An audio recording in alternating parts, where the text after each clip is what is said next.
Welcome to the club. My club are mental, aren't they? 21 is coming. You're chatting gas. Embarrassing. Off, ref! Most toxic fan base in the world are Arsenal. Liverpool, the worst champions ever.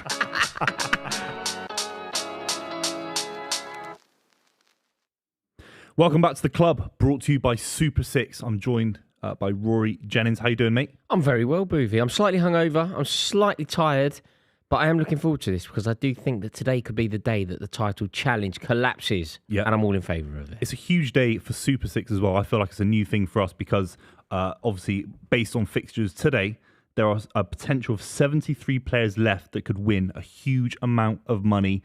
Hopefully, they're all watching the club, Roars. They could win £250,000. It's mental, mate. It's not a substantial amount of money. And these are the results. It's £250,000 that somebody could win, and they are relying on simply predicting one fixture correct. I'll give you the scores that could take these people over the threshold of winning that kind of money. 1-0, 2-0, 2-1, 3-1, 3-2, 4-0 wins, or even 1-1 draws and 2-2 draws could get these unnamed people £250,000 richer. So, do you know what Amazing. Do you know the scores that you read out there? We have like a lot of bases covered. There's a very significant chance that somebody in our group could win £250,000. I love this game. I love this game. I love this game. Maybe this is what Patrick Vieira. Maybe this is Patrice Evra. Maybe this is the game. Yeah. Maybe this is the game that he was referring to. I love it because it's not like, look, if you go to the casino, you gamble £100 here, whatever. But with something like Super 6, free to play game, it's just the love of football. You're predicting football predictions. Yeah, scores. The fact that it's totally free, zero jeopardy financially for you.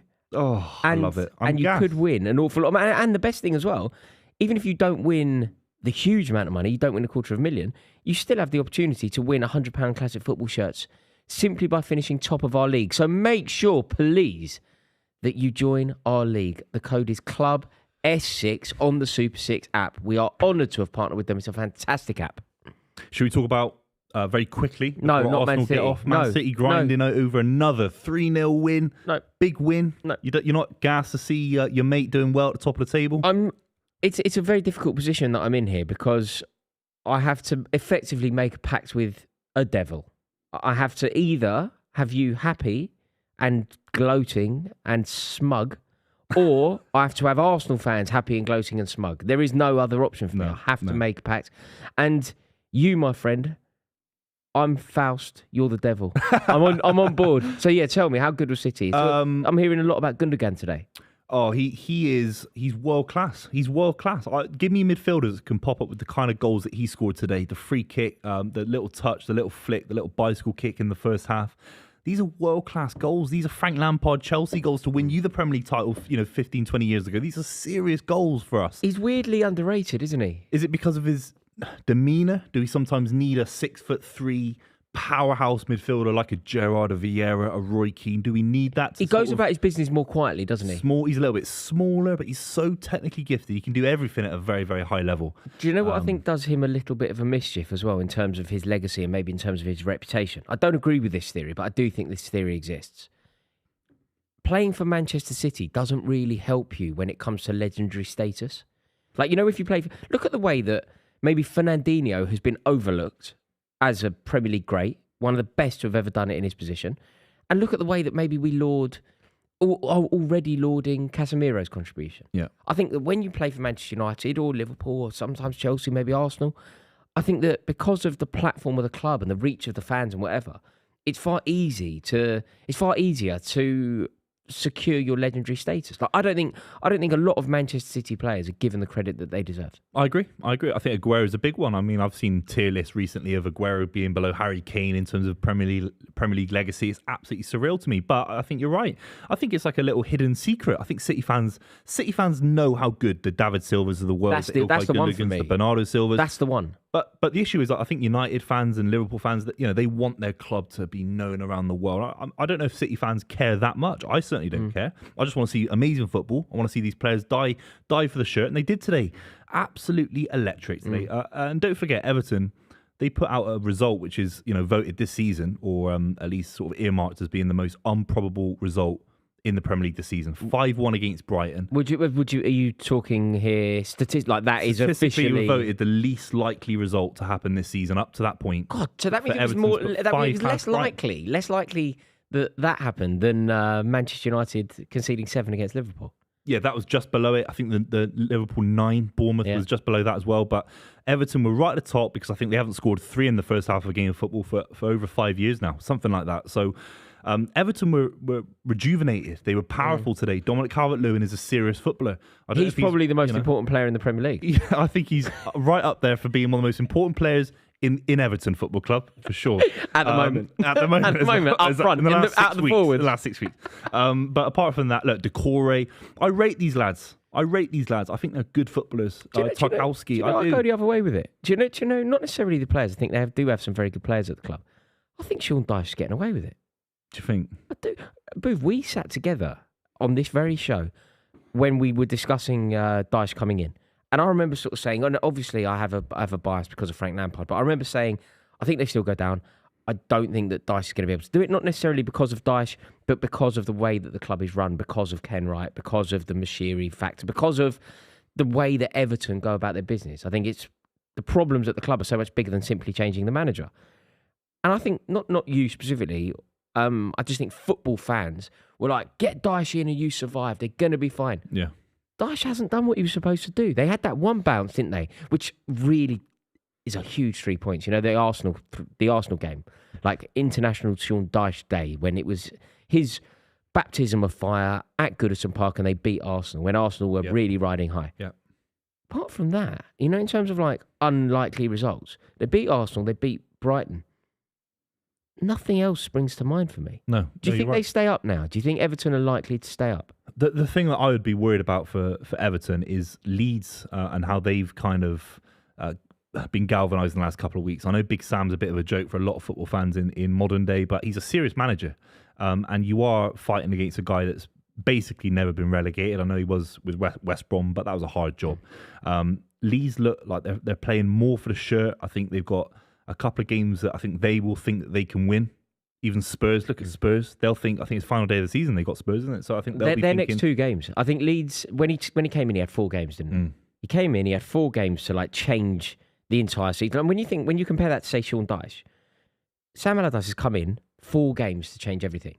Sean Dyche has managed to only win 4 games out of 16. Like, it isn't good enough what Dyche is doing, but Allardyce, 4 games. City, I think he would have obviously loved a point. But I think you see that as a learning curve. You see it as an opportunity to try things out, to learn about your team, to learn about your players, and pray to God that you nick a point. Didn't happen, but they put in a decent show. Then Newcastle, I think that's another one where you look at it and you go, okay, Newcastle at home, a point. We got to try and get a point considering the situation that they're in. We've got to try and get a point. Not getting a point isn't the end of the world, but it's about building because then they're going into 2 games where I think they will be looking at them thinking they can win. I think they play West Ham and then they play Tottenham on the last day. West Ham United have other things going on. West Ham United will not care about this result. They weirdly have an opportunity to win European silverware, which will be historic. You know, it's decades since they've last done that. So they will be taking that very seriously, that competition. And fair play to them if they manage to win it. You know, I'm quite sneery about that competition. For us, for Manchester United, I don't want Chelsea in the Conference League. You know, we're not going to get there, but I don't want it. If I were a Tottenham fan, I don't even think they should want it. No. But it's a huge trophy for West Ham. It's a huge, you know, when Roma won it, if Leicester were to have won it, I think it would have been a big deal. And then Tottenham, I think he could now get 7 points out of 4 games. Yeah. That surely one of the greatest goals of his career in terms of, I know it's a very short spell, but this is probably the biggest club he's ever managed, with all due respect. It is the biggest club. Newcastle Newcastle. No, it's the biggest club he's ever managed. Yeah, Leeds bigger than West Ham, bigger than West Ham, bigger than Newcastle. It's the biggest club. Yeah, I saw a lot of fight on the weekend for Leeds. I think the big thing for him, you know, the Bamford penalty miss. You can't coach that. You can't coach bottle. Mate, did you see the one? Did you see the? Not, bruv. Bamford is like adopting his inner Chelsea. And he's relegating Leeds. Because, look, missing a penalty is an absolute disgrace. Like, you cannot miss a penalty. And I knew he was going to miss. You know that? Yeah, I knew he was going to miss. See it, yeah. I knew he was going to nervous. You cannot miss a penalty. It's unforgivable. It's absolutely disgusting that he missed that penalty. But, mate, did you watch the game? Was it Leicester? They played Leicester. Cross comes in last few minutes. I think it's probably the miss of the season. It is the worst miss all season. Cross comes in front of the Ellen Road fans, away from the Leicester fans at the other end of the ground, you know. Comes in, I think there's a flick on, Geese goes up for it, comes to Bamford at the back post. Got an open goal. Yeah, I remember that. It's got an open goal to win the game. It's 3 points. Yeah. Fluffs it. Yeah, worrying. Bruv, like... He's not recovered, has he? I mean, there's a point where we were talking about him being on the plane not on the plane, but for the Euros, you know, that kind of standard. When he came up with Bielsa, he scored tons of goals. He was doing all that work for Bielsa, wasn't he? Sort of playing with his back to goal and pressing and... But there's a big statement. And I know me and you are on a very similar page with Bielsa and stuff like that. And the pressing aspect of football is very important. But look at Everton. Their upturn in form is based on being very minimal, very narrow, compressed. It's all well and good chasing things all over the pitch, showing heart, bleeding, dying on the pitch. Actually, you can be controlled and try and nick a football match. You can be smart. And Big Sam's made Leeds compact. He's made them aggressive. He's made them competitive. Do you know what's changed? And I don't really like it. But you know the expression parking the bus. I think it was Mourinho talking about Tottenham at Stamford Bridge. I think that's where it came. Did he coin the phrase? That's where it came from. I think, yeah. That's I think amazing. Tottenham came to Stamford Bridge and like put everybody behind the ball. And Mourinho in his press conference said they basically parked the team bus in front of the goal. And that's where the term... I think someone will have to fact check me on that, but I do think that's where it started, Mourinho. And I think that the term park the bus now has really negative connotations. You say it sneery. You say it almost as an insult. Oh, they're going to park... Being resolute, being compact, being disciplined at the back, not conceding goals, it's not something to laugh at. It's not something to be embarrassed by. It's something to be proud of. Like, you know, Arsenal fans of a slightly older era, they would... Their whole thing was based on that. Their song was 1-0 to the Arsenal. It was George Graham. It was a brilliant back line. It was Seaman behind them. And it was a robust midfield that would do all of the work to allow the likes of Paul Merson, Anders Limpar and Ian Wright and Kevin Campbell to score the goal. Hit on the counter. Exactly. Yeah. But not concede. And Arsenal fans would sing 1-0 to the Arsenal and they would have a lot of pride in winning games 1-0 by not conceding goals. And George Graham won trophies by doing that. Now, you go, we're defensive, we're going to part the ball. Everyone's like, there's only one way to play football now, and it has to be played the way that Pep Guardiola intended. There is nothing wrong with Sam Allardyce. Maybe when they go to West Ham, his former club, they're going to sit back, they're going to be slightly niggly, they're going to be very astute. Aggressive. And then when it really matters, they're going to try and fashion one chance. I reckon that they'll probably go for the jugular from about 70th minute. They'll make sure they're in the game until 70th. Because, Rory, that's all they can do. They don't have the quality. Bielsa nearly relegated these lot because he was trying to make them Barcelona. Do you remember when Arsene Wenger... stand Do it. you remember when Barcelona... do you remember when Arsene Wenger used to get incredibly annoyed and fairly patronising towards Allardyce? Like, this is when Allardyce was... Prime Bolton, wasn't it? Bolton at the Reebok, right? Yeah. And they would attack Arsenal in their version of football. And Wenger would say, this is anti-football, this isn't football, this isn't how it's supposed to be played. Like, hang on a minute, Arsene. What do you want them to do? Do you want them to turn up, play an expansive game and get battered 5-0 by you? Exactly. Is that what you want? Exactly. Like, because would it be better for you if Allardyce went, I tell you what, mate, you want us to play an open game because your players are better than ours at open. So we'll focus our game around the way you want it to be played. Yeah. As if there's only one way to possibly play. I think this season's been very, very interesting. We're seeing Neil Warnock back at Huddersfield. He's kept them in the league amazingly, by the way. They look dead certain to get relegated. Vieira leaves Palace, a young progressive manager. Roy Hodgson's back, one of the oldest managers we've ever seen. Safe. In this league. Safe. Sam Allardyce is back. He'd retired. He was doing a podcast. He was doing it like we were. He was in our space, and now he's retired. There's a few other examples. Sean Dyche as well, of course. Yeah. I think football's actually gone back a little. It's reverted back to the basics a little bit. It's very interesting that all these guys are back in the game. Well, it just shows you know how people can kind of be... I think Allardyce is a good example of this. Allardyce is really frowned upon, isn't it? You know, if you're a football hipster type who reads The Athletic and thinks that football can only be played in one particular way, and you want to read like a 10,000 piece words on Real Vallecano or whatever, they hate Allardyce. Yeah. But then, and not only Allardyce, Hodgson, all that, it shows you that they still have a contribution and an understanding of the game that you in your ivory tower far exceeds anyone else. Yeah. Anyone else. Anyone else? Do you know what? Have you ever tried to do? Do you know what I tried to do? I was telling our producer Jack about this the other day. I don't watch the Championship if I can help it. I watch. If QPR are playing, I have them on because I want them to get beat. And I'll then when it gets really good at the end, like I watched a bit of Millwall the other day. Yeah. But generally speaking, I don't watch the Championship. But obviously, I'm aware that what Vincent Kompany has done at Burnley, fantastic, really, and I don't know enough about it. I don't know anything about it, to be totally frank. So I thought, I know what I'm going to do. I'm going to make a coffee, and I'm going to have a lovely read of this. I'm going to have gone on to the Athletic. 8,000. I'm not reading 8,000 words on fucking Burnley. Like, can you not write this in 800 words? Yeah. Like, surely a skill of being a good writer is to condense it and tell me something complex in a simplistic way. 8,000 words. I know. Bruv, I've got things to do. Like, I know. I'm actually in the position where if you want that kind of complexity of football analysis, follow me on Twitter. Because I do it in 15 characters. It's usually embarrassing with a laughing emoji. Mate, I do the same. It's the same thing. I swear, I settled down to read it. There's a beautiful picture of Kompany and he's looking majestic and regal in his own way and they've got 100 points. I was like, this is going to be great. I read about 3 paragraphs. So I was like, okay, I'm not reading any more Crazy. about Burnley. Yeah. It's crazy. I've got a very nice solution for you. If you want to read more Athletic Burnley articles online when you're traveling abroad, you can use a thing called a VPN. NordVPN offer the fastest VPN service of its kind on the internet. For me, Big Sam highlights Bolton 2005.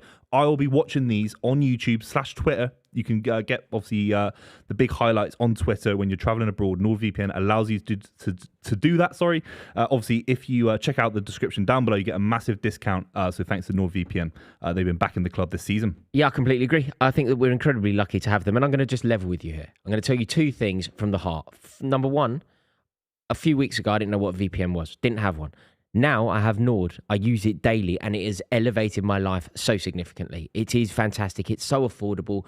You can sign up for 1 account and you can partner 6 different devices. So you can sort out your mum, you can sort out your missus, you can do it in any way that you like. It's really, really affordable. And guess what? There is no jeopardy. Because if for some reason you try it out and you don't like it, there's a money back guarantee. So make sure that you check out NordVPN. The other thing that I want to level with you on is this. They've supported us. We are so grateful to them for supporting us. So if you would check out NordVPN for all of your VPN needs, you would therefore be supporting the club because they've been kind enough to support us. Thank you so much for your support. Really do appreciate it. Arsenal are now 4 points behind, 3 games to play. Ominous. It's actually not.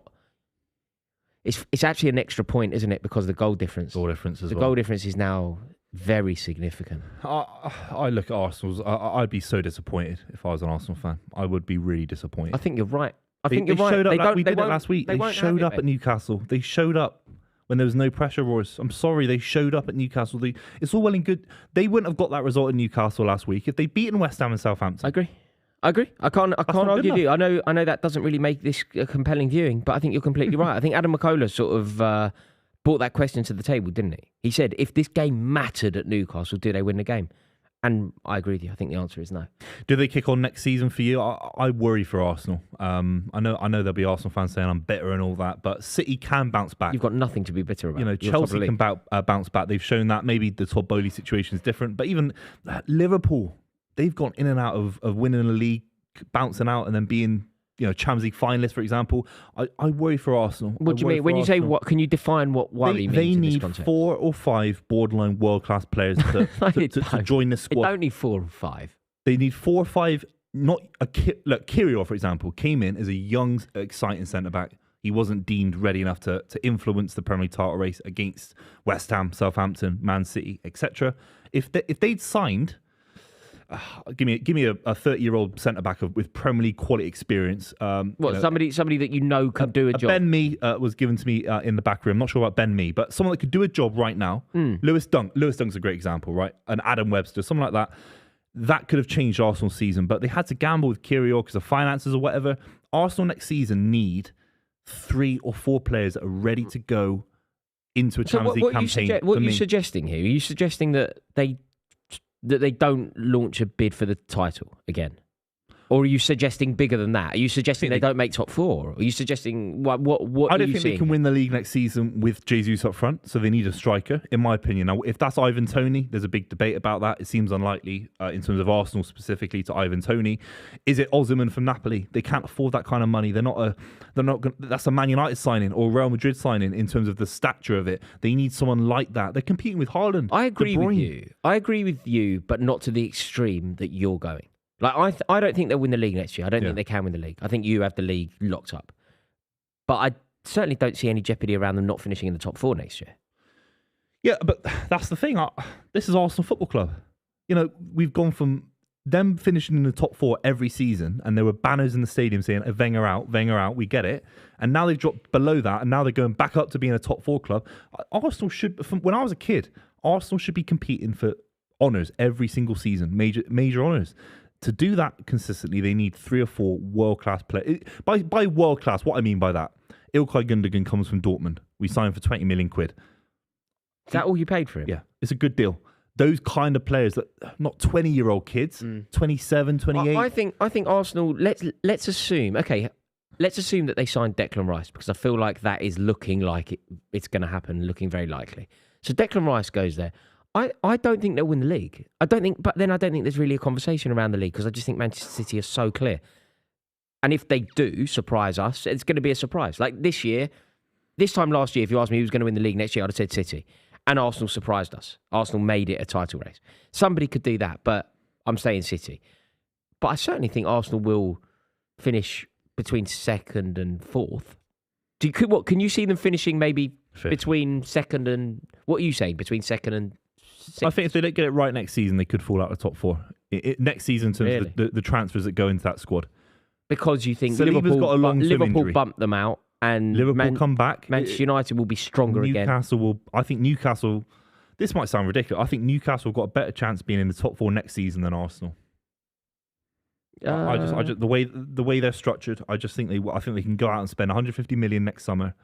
And I hope you're correct. It. Yeah, of course. I like the idea of you being correct. And annoyingly, I don't see it quite as clear cut as that. I think Arsenal won't win the league next year, but I certainly think they'll finish in the top 4. Where they finish in the top 4, I don't think it really matters, but I think that they'll finish maybe 2nd, maybe 3rd, maybe 4th. Like, I don't think it matters, but I don't think they'll finish for top.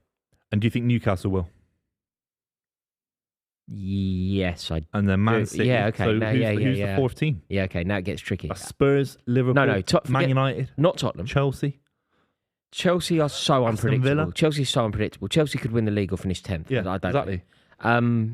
But also, am I right in thinking next season it's 5? It's 5 teams. Oh. That's going to sort them out. That's going to sort them out. The jeopardy of it. But then still there'll be a big club missing. Liverpool, Spurs, Man United. Because do you know what's happened?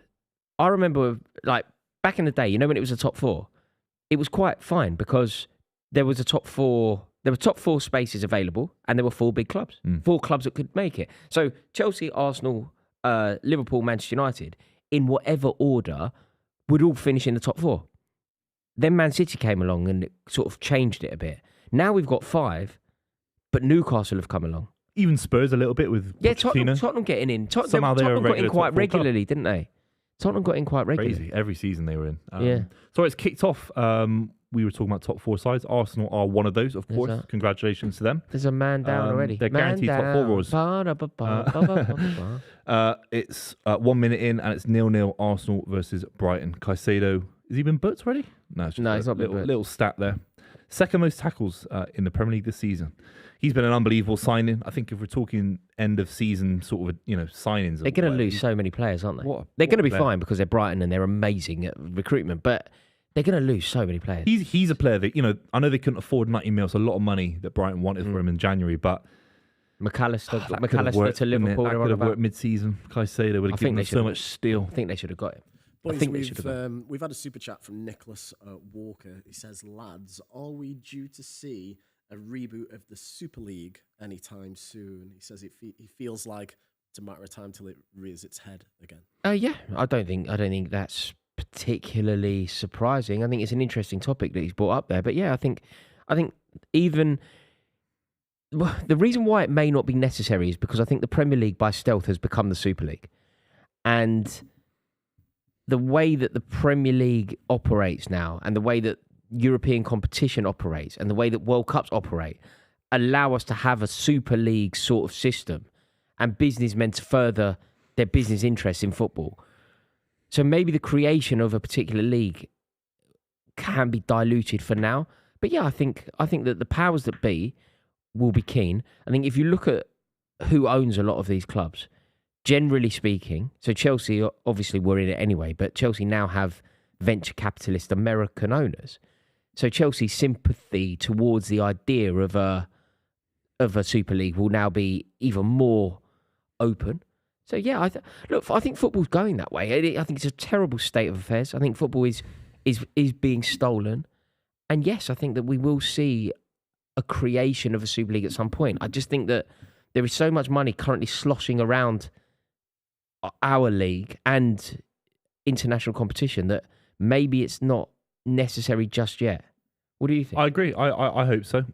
Look, when I saw Joel Glazer's statement on the Man City website a couple of years ago, that was cowardly from your owners. That was cowardly, and maybe I'll get stick from City fans. I thought that the chairman should have lost his role at the club. In my opinion, I know it's a dramatic thing to say. No, I don't think you're for me. I don't think you're wrong. You should have at least been questioned more about it. And the City fans were very happy with where we've come from. Of course, modest kind of beginnings in the last 15 years, if you call it a beginning, of course. And it was worrying. Man United's one of their owners were on our website talking about Man City being pulled out of English football. I mean, that actually happened a couple of years ago. The fact that happened means that I think it will rear its head again. Yeah. And I hope we can protect it. And I think we have a role in fan media, however small, to at least kind of vocalise the reality of where we are. I think. Do you know what's going to make it very difficult as well? You know the driving forces behind this. I feel like those kind of clubs, maybe the elite Spanish clubs, the elite Italian clubs, they kind of need it, don't they? They need Real Madrid need to go to Liverpool on a Thursday night.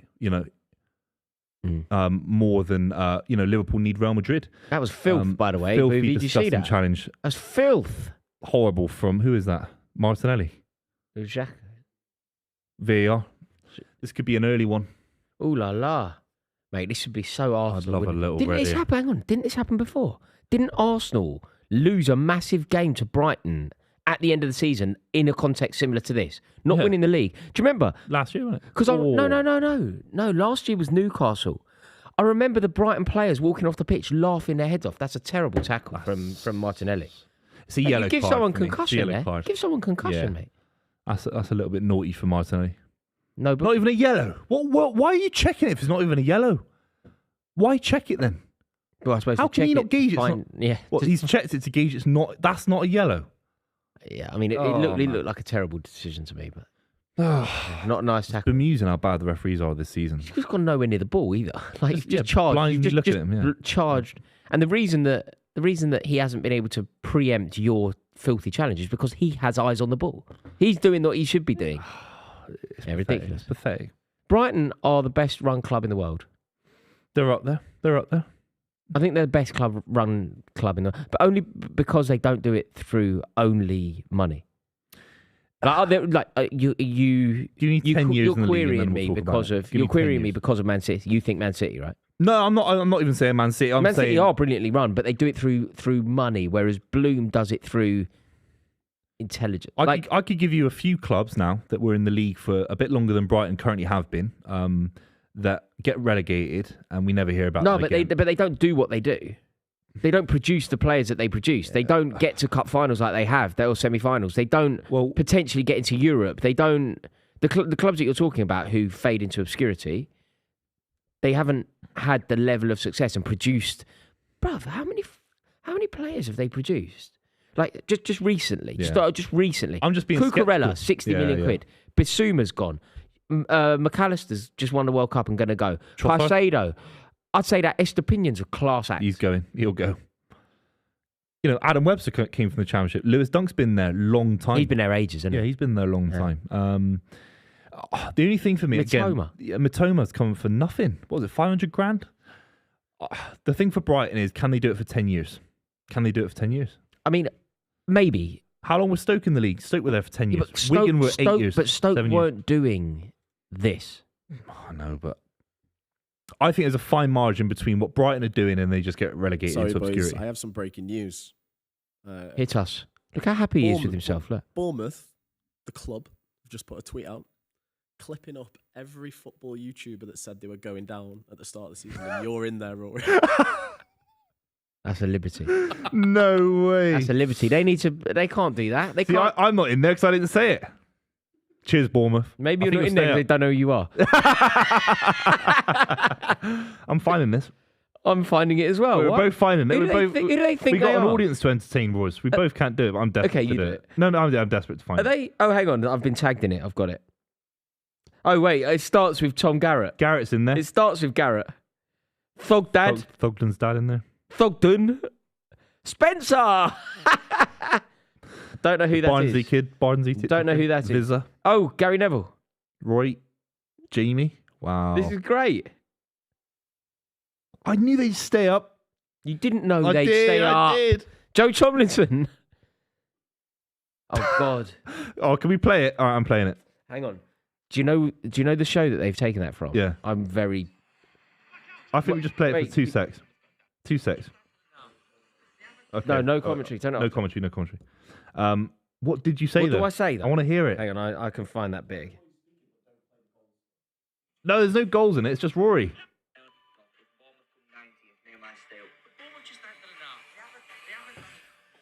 Sorry, I'm showing my.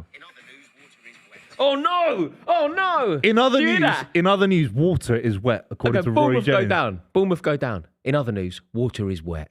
Oh, why have they done that to me? That's the thing I never get, because I always hold the idea that some of these clubs just randomly stay up. Huddersfield stayed up for a season. Do you know what I mean? No, but Bournemouth were down, man. No, but Remember when they had Huddersfield stayed up. Do you remember Scott Parker and Liverpool scoring 9? They were gone. Yeah, you made that prediction before that. I guarantee it. You No, made no, it no, before no, the no, 9-0. no, You no. made that after 9-0. It's more into the season. It's more recent. Yeah, I think. But by the way, by the time I know they lost 9, but by the time Scott Parker got sacked, they weren't bottom of the table. They were 13th, 14th, 15th, something like that. Were they? Yeah, they were not. Someone checked. No, but I they don't were think not that's true. rock bottom. They No, were what, not. they wouldn't have they've sacked Parker at 13th. Mate, they've not been rock bottom all season. No, but they've they actually wouldn't been have sacked. 13th, 14th. I all don't know. season. I don't know this, Booth, but it sounds very odd that they would have sacked Scott Parker at 13th. The result itself was shocking. They didn't. I'm pretty sure they didn't sack him rock bottom. They were not rock bottom. Might be wrong. No, but you also said 13th. You're now saying rock bottom. They weren't rock bottom. 16th, exactly. Yeah, you said 13th. That's fantastic for Bournemouth. Are you joking? And before that, they were in and around kind of 13th, 14th. So, Gary O'Neill, manager of the season. He's manager of the season unless Guardiola does something ridiculous. Or Arteta does something I even think if more Guardiola wins the Premier League, Gary O'Neill should still No, win but manager of the I'm not season. saying Premier League. I think if Yeah, but Guardiola... Gary O'Neill can't talk about the Champions League, so we can't factor in the Champions League. We can't factor in the of course treble. you can. Of course you can. If Not you win the the treble, Premier League you're manager of the season. Yeah, you're Premier League. You're the manager of a Premier League club that has achieved okay. one of the most historic things. Yeah, Fine. Look, this would be my Total manager, of course. This is my Guardiola. take, right? Yeah. If Arteta wins the Premier League, manager of the year. If Guardiola wins the treble, manager of the year, and maybe if he wins the double, manager of the year. If he only wins one trophy, I don't think he's manager of the year, Guardiola. But Guardiola wins 2, maybe. Everything else, I think it's Gary O'Neill. His first full season what about this? as a manager. Hang on, can I ask you a question? I'm just thinking of other managers. I'm just going to put some to you. Unai Emery. Nowhere near. Eric Ten Hag. Wait. Caveats, ready? Eric Ten Hag finishes 3rd and wins both domestic trophies. That's fantastic. Of course it is. At the moment, he's nowhere near. No, but if those two things happen, is he then Over Gary O'Neill? That's Man what I'm United asking. should be winning doubles. They should be winning a double. Not this year, though. With the money they've got. Hang on. Let's. I Booth, can't listen, see it. I just don't get it. listen to the context. Manchester United finished the season in 3rd spot. Yeah. And they win both domestic trophies. Is that not more impressive than Gary O'Neill? Not for me. I'm not trying to be pedantic. Man United are massive. I keep hearing it for 27 years on this planet that Man United are the biggest. Look, I don't think this is going to world. happen. This isn't going to happen. They're not going to finish 3rd and they're not going to win both trophies. But if they do, If they do finish third and they do win both trophies, But the issue is that you're saying it kind of is plausible. It's not plausible. I don't think they are going to come third. I don't think they're going to win the FA Cup final. I might be wrong. no, it's not plausible, but I it's think the most it's plausible, possible. the most realistic kind of assessment of his season is getting smashed by Liverpool, smashed by Brentford, Brighton. There are some dismal performances in there. Even the Newcastle performance after the League Cup. I know the League Cup was a positive, but there's actually a lot of signs for this Man United season where they look like the same bunch of players again. I agree. But football is a game played on small margins. So if they finish fifth, this is what I'm saying. So I'm saying that he's potentially, listen to the small margins. Yeah. I'm saying that if he ends up finishing third and wins 2 trophies, he's potentially manager of the year. Yeah. If he finishes fifth and wins 1 trophy, it's a terrible season. For me, I don't give him anything this season. He doesn't win anything this season for me. Isn't that ridiculous about how small the margins are? Oh, no, yeah. He finishes. That's probably the difference between 2 games of football. Win 2 games of football, and you're potentially manager of the year. Lose those 2 games, lose to Man City, and end up finishing fifth. All of a sudden, people are going to go, "It was fairly underwhelming." Did you happen to hear any of the comments made by Dwight York? No, I didn't. No. Dwight York was being interviewed, and he was talking about Manchester United, the state of Manchester United at the moment, and he basically said that Ole Gunnar Solskjaer was a better manager than Ten Hag. Is what I'm paraphrasing, but that's what he said. And I'll tell you the reasoning. Ole Gunnar Solskjaer lost in 2 seasons, 6 games one season and 8 games another. So in Ole Gunnar Solskjaer's worst season, he lost 8 games. Okay, yeah. Manchester United have already lost 9 Premier League games. And there's more games to play, obviously. I think the League Cup covers up a really average season for Man United. I think it does. Do you think that's fair, though? I don't agree. If they beat us in the FA Cup final, and of course they could. I'm not sitting here trying to be all cocky, and of course they could. But I don't think they will. I think they've shown so many signs of that kind of old school Man United, throwing the club under the bus, not playing for the shirt, not playing for the fans. I think Man United fans lap it up because they've been so mediocre and dross for 10 years. They lap it up, Roars. Seriously, I think they've been really poor. Look, they can improve. There's no denying he's built a base for them to improve upon. There's no denying that. If they have Champions League football to do so, then fair play to Man United for me. But there's definitely a narrative. Especially if they come out of the top 4. Especially if they come out of the top 4. I know that they've solidified that this weekend, of course, but anything could happen in the final couple of games in the Premier League. There's a world where if they just scrape a League Cup, is that really Man United? Really? I'm keen to see what people think in the comments down below if they agree with me. I might be being too Man City. Look, when we covered it, when Man United won the League Cup final, I said that was a fantastic performance. They dominated Newcastle. They looked like the big club in the final. They look like a club that know what it means to be in a final at Wembley, securing a victory. But since then, has it been electric? Since then, has it been... Where's Rashford? I thought he was meant to be the best player. No, he had a in the purple world. patch. He had a purple patch. Yeah. He had a purple patch where he was one. Michu had a purple patch. Yeah. No, Michu did have a purple. Negredo had a purple patch. Do you remember that for Pellegrini? Wow. No. I think Odegaard. Rashford had a purple patch where at the time he was one of the best players in his position in the world. At the time, that was true. It's not been true across the whole season. Do you not think that he had 8 weeks, 6 to 8 weeks? It was overblown. I think it was so overblown. But he was winning games for them constantly, scoring goals for them constantly. I know. Really? No. Maybe I'm saying it because Adam's not here and I can say it and get away with it. I'm not. Honestly, though, look, he's been fantastic. But the whole idea that he's kind of technically gifted, I think world just class. on the build up to the World Cup, during the World Cup itself, and then for maybe 6 weeks after the World Cup, if my memory. Yeah. Do you remember when he scored a winner against Wolves around that time? Came off the bench because he was dropped. Scored a winner around that time. He just seemed to be doing everything right. Yeah. I think he'll complement a really top class striker at Man United, and I think if they can sort out their right winger, I don't think Anthony's. I don't think Anthony's the solution. No, I don't particularly rate Anthony. I don't think he's gonna. Is he gonna win them a Premier League? Seriously. I don't particularly get. That's a. Brighton are in over the top. No, I don't. I'm with you. Is it? I'm with you to a degree with regard to Anthony. I haven't seen anything to suggest, and I don't think people really talk about it. Like, you know, when people, the amount of times I hear sort of people talking about Mudryk, the amount of times I hear people sort of focusing on Chelsea signings that haven't been very good. I think Man United are so good. They've got so many fans on social media that are always barking off and making noise and gassing up Twitter that when things go wrong for Man United, they can just cover it up. because half of Twitter are Man United fans and they don't say anything. Do you know what he did as well? He scored. I'm sorry, I don't want this to sound sneery, but he scored a distinctly average goal against Barcelona. Yeah. And they keep, keep clipping it up. I keep hearing about that. He knocked Barcelona out of the European Cup. Honestly. No, first it weren't the European Cup, and secondly it was a bang average goal. Honestly, look, if we went for dinner tonight, you could pick whatever you want, Roars. You could have, you've already eaten today. If I didn't give you any food for 3 days, you'd have a piece of bread for dinner. You'd be starving. Man United fans are starving for trophies. They take the League Cup. They thought it was the Champions League final against Newcastle. They thought they were in the Champions League final against Newcastle. They haven't been in the final for 70 years, Newcastle United. So, these guys are starving for anything. Morsels of success. They've had none in 10 years. No, they haven't had much success. But that's why Ten Hag wins a domestic double and finishes third. I think they're suddenly in. I think all of a sudden that's a brilliant season, and he would deserve to be mentioned around, depending on what else happens. Definitely mentioned. Yeah, I don't think we finished it. I think there's a couple of others. De Zerbi obviously gets a shout. I think the big one for me, Thomas Frank, never gets a mention in these kind of end of season lists. Goes off the boil a bit for them. That's why they seem to just go off mid-table. Yeah, but they're mid-table. But at one point, it looked like they could qualify for Europe. Yeah, they seem to just hit a ceiling. Yeah. They seem to just, and this is that's consecutive their squad, season. That's the money in their squad. They don't have enough money. I mean, don't forget, they lost Christian Eriksen to Man United. The big boy came in, swooped in for Eriksen, took him. He's done fantastic for Man United. And they've not replaced him. They've brought in other players. I think they brought in, I'm just trying to think of the Danish kid they brought in. Is it Damsgaard? I might have butchered his name, sorry. But he's not lit the world on fire. So he's operating with a very thin squad. And he's actually made Ivan Toney. He's coached Ivan Toney to be one of the most absolutely quality strikers in the league. He's absolutely brilliant. Yeah.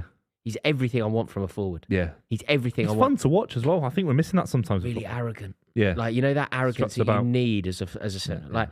You ever watched him take a penalty? Yeah. Like, you watch the way that he just hits the ball and he just walks up casual. to it. Yeah. So I love it. I just love it. I would love him at Chelsea now. Would you? Yeah. I'd love him at Chelsea now. There's a pending issue with him.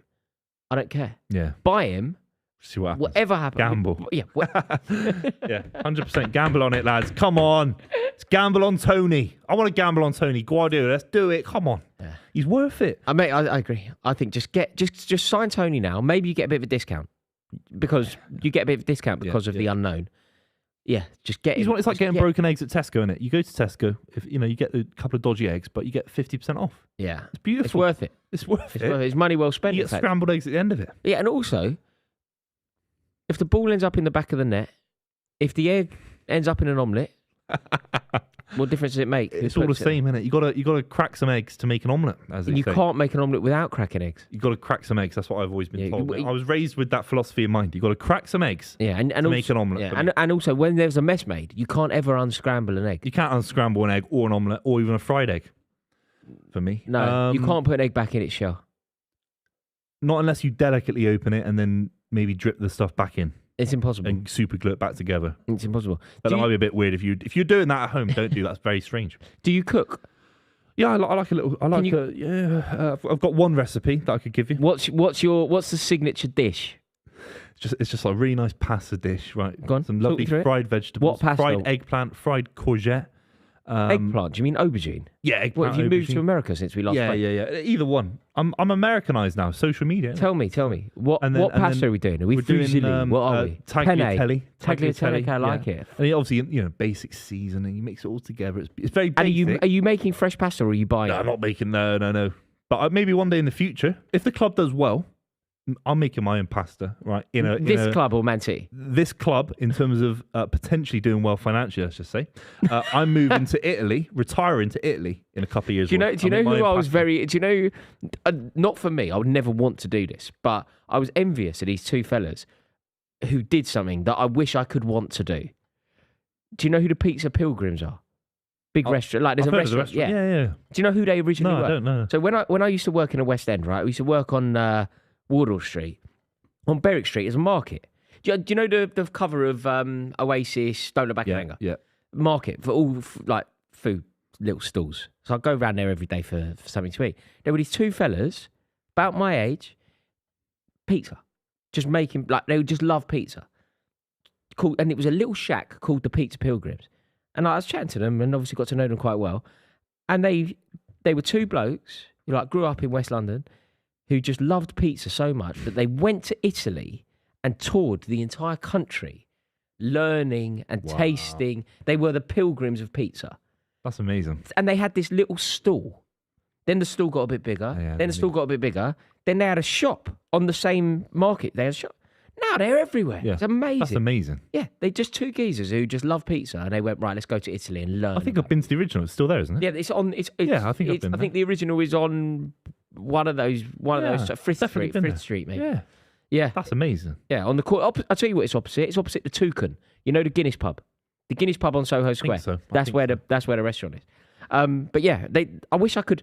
I'm never going to do that because I don't cook. But I wish I could want to go and learn about cooking. I think we should start cooking because I was watching the Fellas podcast, 165th. I was a bit annoyed with that podcast. Chip Fellas. spent 30 grand on Deliveroo. In a You know year. that? Is it in a year? 4 years. In 4 Oh, years. well, it's less dramatic. All Well, do you the remember- titles where he spent 30 Mate, grand. do you remember when we were on?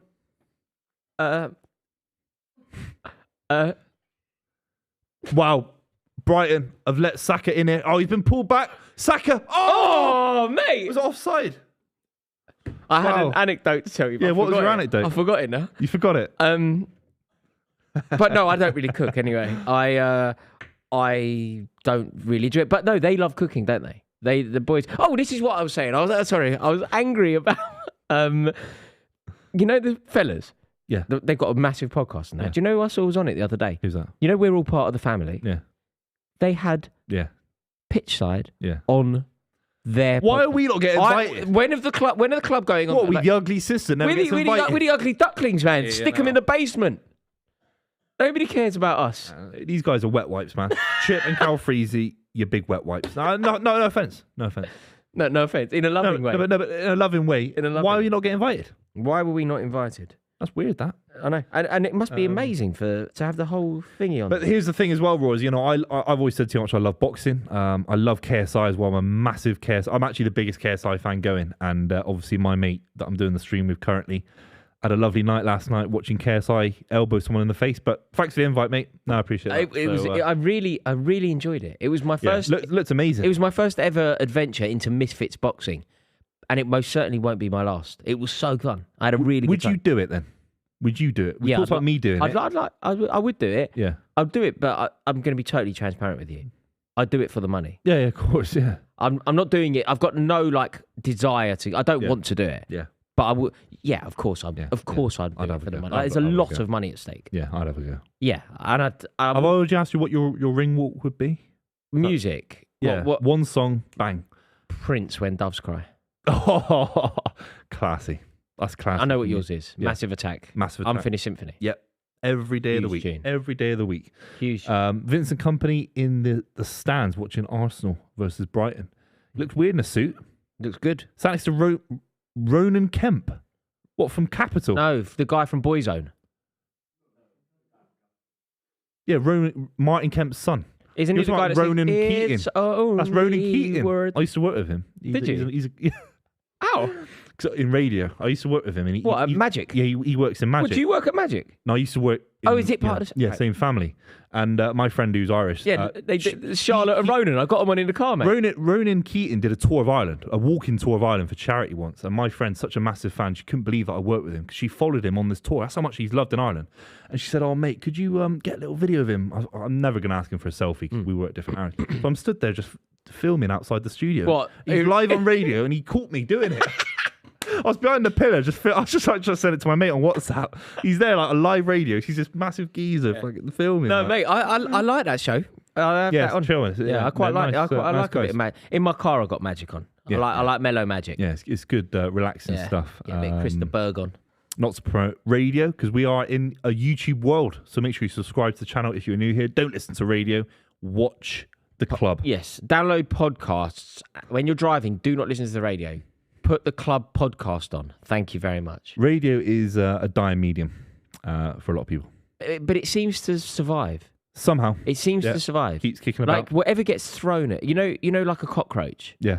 Like whatever explosion takes place, the radio, like the wireless, seems to survive, doesn't it? Like you know, like podcasts got thrown at radio, and everyone went, "Radio's finished," and radio didn't Yeah. get finished. Box sets got thrown. Yeah.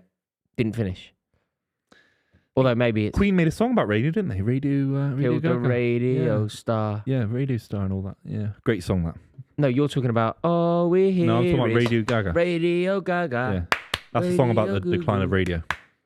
Queen overrated, aren't they? For me, Always found them a little bit Do you know overrated. Queen, I think, are the biggest selling from this country ever. Yeah, I didn't know. I wouldn't have guessed that. You know, if you asked me to guess, I thought I would have definitely Elton. said the Beatles. The Beatles or Elton.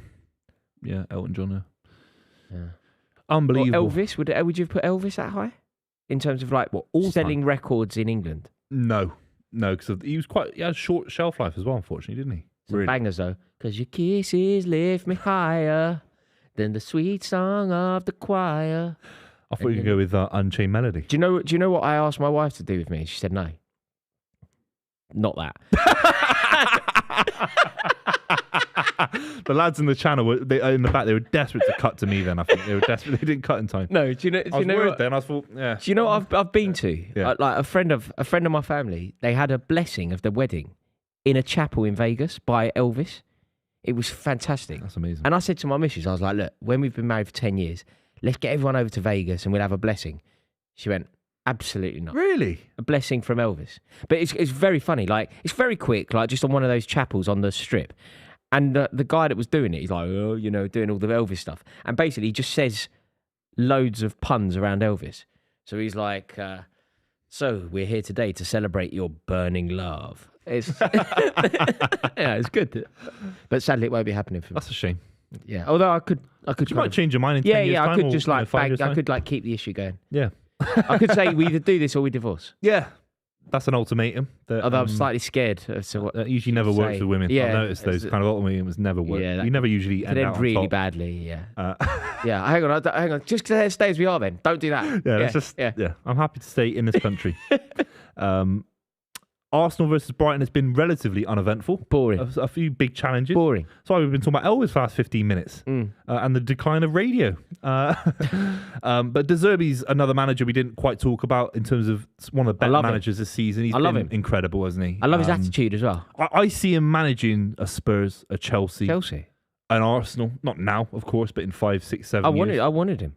Yeah. I wanted him at Chelsea. I really like the way he conducts. Do you know when I think what he's done with Brighton has been brilliant. Obviously, Brighton's season got hijacked by Chelsea. You know, we went in there, we stole everything. We took not only the manager, we took the kitchen sink. We got rid of everything. Yeah.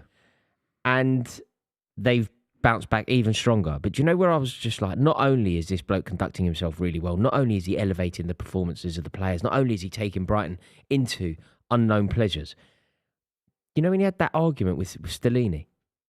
You know, when he had do you remember when they played Tottenham? Yeah. And Tottenham robbed them. He had an argument with Stellini, and I was like, this geezer's game. Like he fancied it with Stellini. Yeah, he's a fighter. Yeah, because you know, like that was an argument like that dates back to Italy. He like held a grudge. Really? Yeah. He held a grudge. Yeah. Again, which I rate. I rate that too. Yeah. Oh no! Oh, he's at a barge. Is that Trossard? Mustard little Trossard footballer. running through. Yeah. He is a mustard little footballer. Every time I see him doing something like that, I always think, I know a bloke who has blonde hair and a tattoo on his neck who can't do that. I don't know who that is. Who's that? Oh, yeah.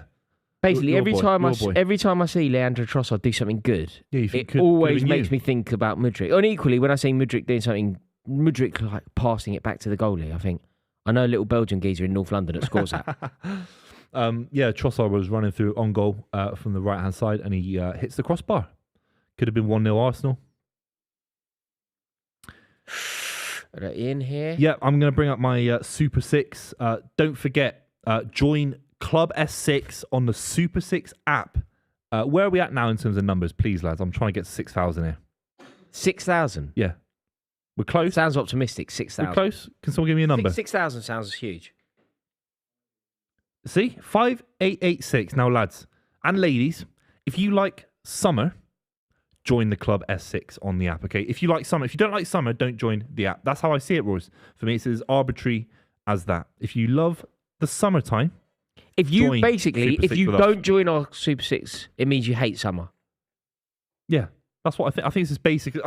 We try and overanalyze everything on the club, okay? If you like the summer holidays, okay? June, July, the warm heat on British soil, okay? join our mini league. And if you don't join it, that means that you hate it. Yeah, and you like winter and wet, rainy nights in Stoke. Here are my predictions. Great God. photograph. Lads, change the photo. No, you do look good in that photo. I'm going to talk about these very Is quickly. that when Neymar asked for a photo with you? Yeah, he asked photo with me. Let's do it. Obviously, Man United beat Wolves 2-0. I thought it was going to be a boring 0-0 for me. I'll take that. You've got nothing I've right. got nothing right, have I? No, you've got 2 no. points over there, Man City. That's it. Embarrassing. You've got nothing. That's shocking. I even actually thought Southampton would get something. I'm so glad they got relegated and they got smashed out the league by losing to Fulham 2-0. Lads and ladies, if you're watching at home, you're going to have to let me know if you beat those scores. God, you've had a mare. You probably all you had to do is get your nan playing and she would have got more than 2. Here's me. 9 points. Oh, mate. It's a low-res photo of you in it. I am flying. I'd have no idea where that. You know when you saw your photo and you knew exactly where it was from? Why am I wearing makeup? Why I got makeup on? That must be you from, put me through some filter. What have you done to me? But anyway, look at the amount of points I got, Buvey. Good prediction Smashing there, it Fulham. up. That was a good Oh, one. Fulham, yeah. That looks obvious now. I can't believe I didn't think. Oh, of course it'd be a 2-0 win for Fulham. Oh, look how unlucky I was with Man City as well. Damn. Close, yeah. And Villa, I was so close as well. Tottenham had a last-minute goal ruled out. What a shame. Chelsea 2-0. I said. Have we got the same amount of people that could win the top prize? I'm guessing we do. Has still anyone 0-0 with got 0-0? Arsenal, Brighton. Yeah, everyone's still the in same it. thing. Nobody's discounted Unless someone's predicted a 0-0. No, they'll still be in it though. Yeah, so they're still in it, but they're hoping that there are no goals in this game. But I think there will be a ton of goals in this game. Yeah, but we know what your predictions mean. We've just That's a seen good what your point, yeah. predictions mean. Yeah, 2 points. 2's quite bad, isn't it? What I'm going to do now is actually take Super 6 seriously because there's real money, Rory. No, but the other thing is, real as money, well, mate. like you're an ambassador of Super 6. Yeah. And you're terrible at it. I'm the ambassador. I love it more than everyone. No, everyone I loves love it. Super It's a 6. fantastic Yeah, app. I love it. But you're an ambassador for it. Yeah. And you're not exactly doing the brand. No, Rory, you're misreading the situation entirely. Okay, it's called reverse psychology. It's a marketing tactic. If you ever watch Mad Men, you need to watch some Mad Men and get back on your advertising basics. I'm underperforming at Super 6, so everyone else can have a go and thinking they'll win. Think about it. If I was rocking up with my actual predictions, getting 25 points a game, winning 250 grand every week, being a millionaire in 4 weeks, no one will play Super 6. We need people in our league to have a go, Roars. So that's why I'm getting 2 points as opposed to 20. But all jokes, I'm not even laughing. When I actually write them down, I'm a little black book. I'm a millionaire every 4 weeks. Honestly,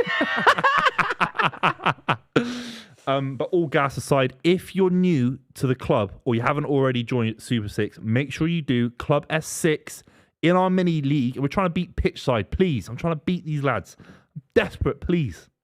Just on that, I don't think you're beating him this week. Reeves got 22 points. Is he potentially going to win? He's up there. Could he? He can't win 250. He can't win but 250. He can win his own mini league. How many wow. have Pitchside got in terms of numbers? Sorry? How many numbers are Pitchside people in Pitchside mini I league? don't think you want to know. All right, cheers for that, Al. Cheers for that. You're meant to big us up. You're meant to big us You're our up. boss and our producer. We're You're meant the to make ugly us feel sisters. We good. never get invited to We're nothing. Mate, you're meant to make us feel good. We're live, and you've just said that. You brought the confidence down. Okay, I'll just tell you, 9,600. 9,000. Come on, help Lads, us out. Why are please. you not subscribed to our thing? Why are you not subscribed to our Super 6 League? Get the Super 6 app now. Join Club S6 now. Please. Thank you. Courtesy. Lads, if you're watching the club and you've been a loyal supporter, thank you so much. Look, here you go. You download the app. Yeah, you click on it. Oh, my Wi-Fi's not working. Retry. Okay. It's not a good example, but you download the app. Okay? Look, there it is on the screen. The miracles of 21st century technology. Skills! Skull! Yo! Oh, should be 1-0 Brighton. Skills on the wing there, Matoma. Beautiful. And Sizzo's been fantastic in the last few weeks. I don't know anything about him. I'm not going to lie in terms of where he's come from. But at the moment, in the Premier League, he's been fantastic the last few weeks. Mate, what's Tricky the winger. skill here? Ben White gets done. Look at this skill. Look, watch this now. Ooh. See him, mate. Oh, basic, too easy. Cutbacks. Too easy. He Got looked to like, score, he looked though. like a centre half there, Got didn't he? to He score. looked like a centre half, and not this kind of tricky Got to little be on the half inverted turn, though. fullback that he thinks he is. He got done there. Got sent back to Brighton. Oh, Leeds. former Brighton player. Leeds. Leeds. He's a former Brighton player. and Leeds. Is he? Oh, he got loans to Leeds in the Championship. He's fantastic for them, wasn't he? I think Bielsa loved him. Yeah. I think Bielsa was his main man. Yeah. You know, in that situation just then, I get very scared. Like I knew that he played for Leeds, but when you went, no, Brighton. No, I suddenly go, I do too. oh my God. Yeah, I do too. Yeah. And I think that gets clipped and everyone attacks me. Yeah. I don't worry about that. I don't check my Twitter notifications. Don't you? I don't worry about it. Don't you ever? I No, took it'd be- Twitter. no. I took Twitter off. It's back, but I took it off of my phone because I just had like a reflex, like almost an addiction of going on it too much. Me too. It's more addictive now because of the For You page and all that. It's you're just seeing all these. Do you know what my other tweets. For You page is full of? Fights. Really? Fights. Just geezers beating each other up. That's There's an this fight algorithm account. reading what you're interested There's in. this, So you're there's this interested in fighting account Yeah, called like yeah. Fight Heaven or Yeah, something like that. I've followed that as well. I was like, I don't like this, but it is very watchable. I do actually like watching. Like two geezers in McDonald's just going mental at 4 a.m. I don't want to watch this. I don't want. And also, why are you sending this to me? I don't follow the account. Yeah. Why are It's you called like the For You page? Yeah, just geezers fighting. But it's interesting. There's only a few people in the football space that are verified on Twitter these days, and one of them is myself. How did that happen? Well, Elon, basically, there's a guy I know called Elon. He's a South African geezer. He's got a few quid in the bank. I know him. Yeah. Oh no, you Elon, mean what's his name? Elon Muskie? You mean Big Muskie? Muskie boy. Muskie Yeah, boy, Muskie like boy. Esky boy. And he basically said to me, look, I've always backed your chat about Man City. You talk about Man City in such an articulate, dynamic way. I want you to be the first football influencer to be verified for free. No, I got that. So you got that. I got the same thing. He must be part of the president. He must be part of the anti-VAR society. And part of the Super Six. So you know Muskie? Mini League. You know Big Musk? Big Musker. How do you know him? The Musketeer? Well, I've always backed him from, he founded this company called So did you know him from when he lived in South Africa? Yeah. I me and knew him him when he used to have a few moved to pints. America. Yeah, back in the America days. I knew his ex-girlfriend. Which one? Who was that then? She ended up having an issue with Johnny Depp. Johnny Depp. Yeah. What was her name? Stone. Thingy, yeah. What was her name? Yeah, can someone Google Johnny Depp. The Johnny Depp. Depp's, yeah, I know what you're talking about. Heard. Amber Heard. I knew Did he Big date Amber Heard? Yeah. He's got a baby with her. Has he? That's why he paid for all of her. You should know this if you know Musk. He never told me. I know, he told me. I was part of it. You see, he obviously confided. Well, I deleted in me. my Facebook app, so I didn't see any notifications from Yeah, because I don't like Mark.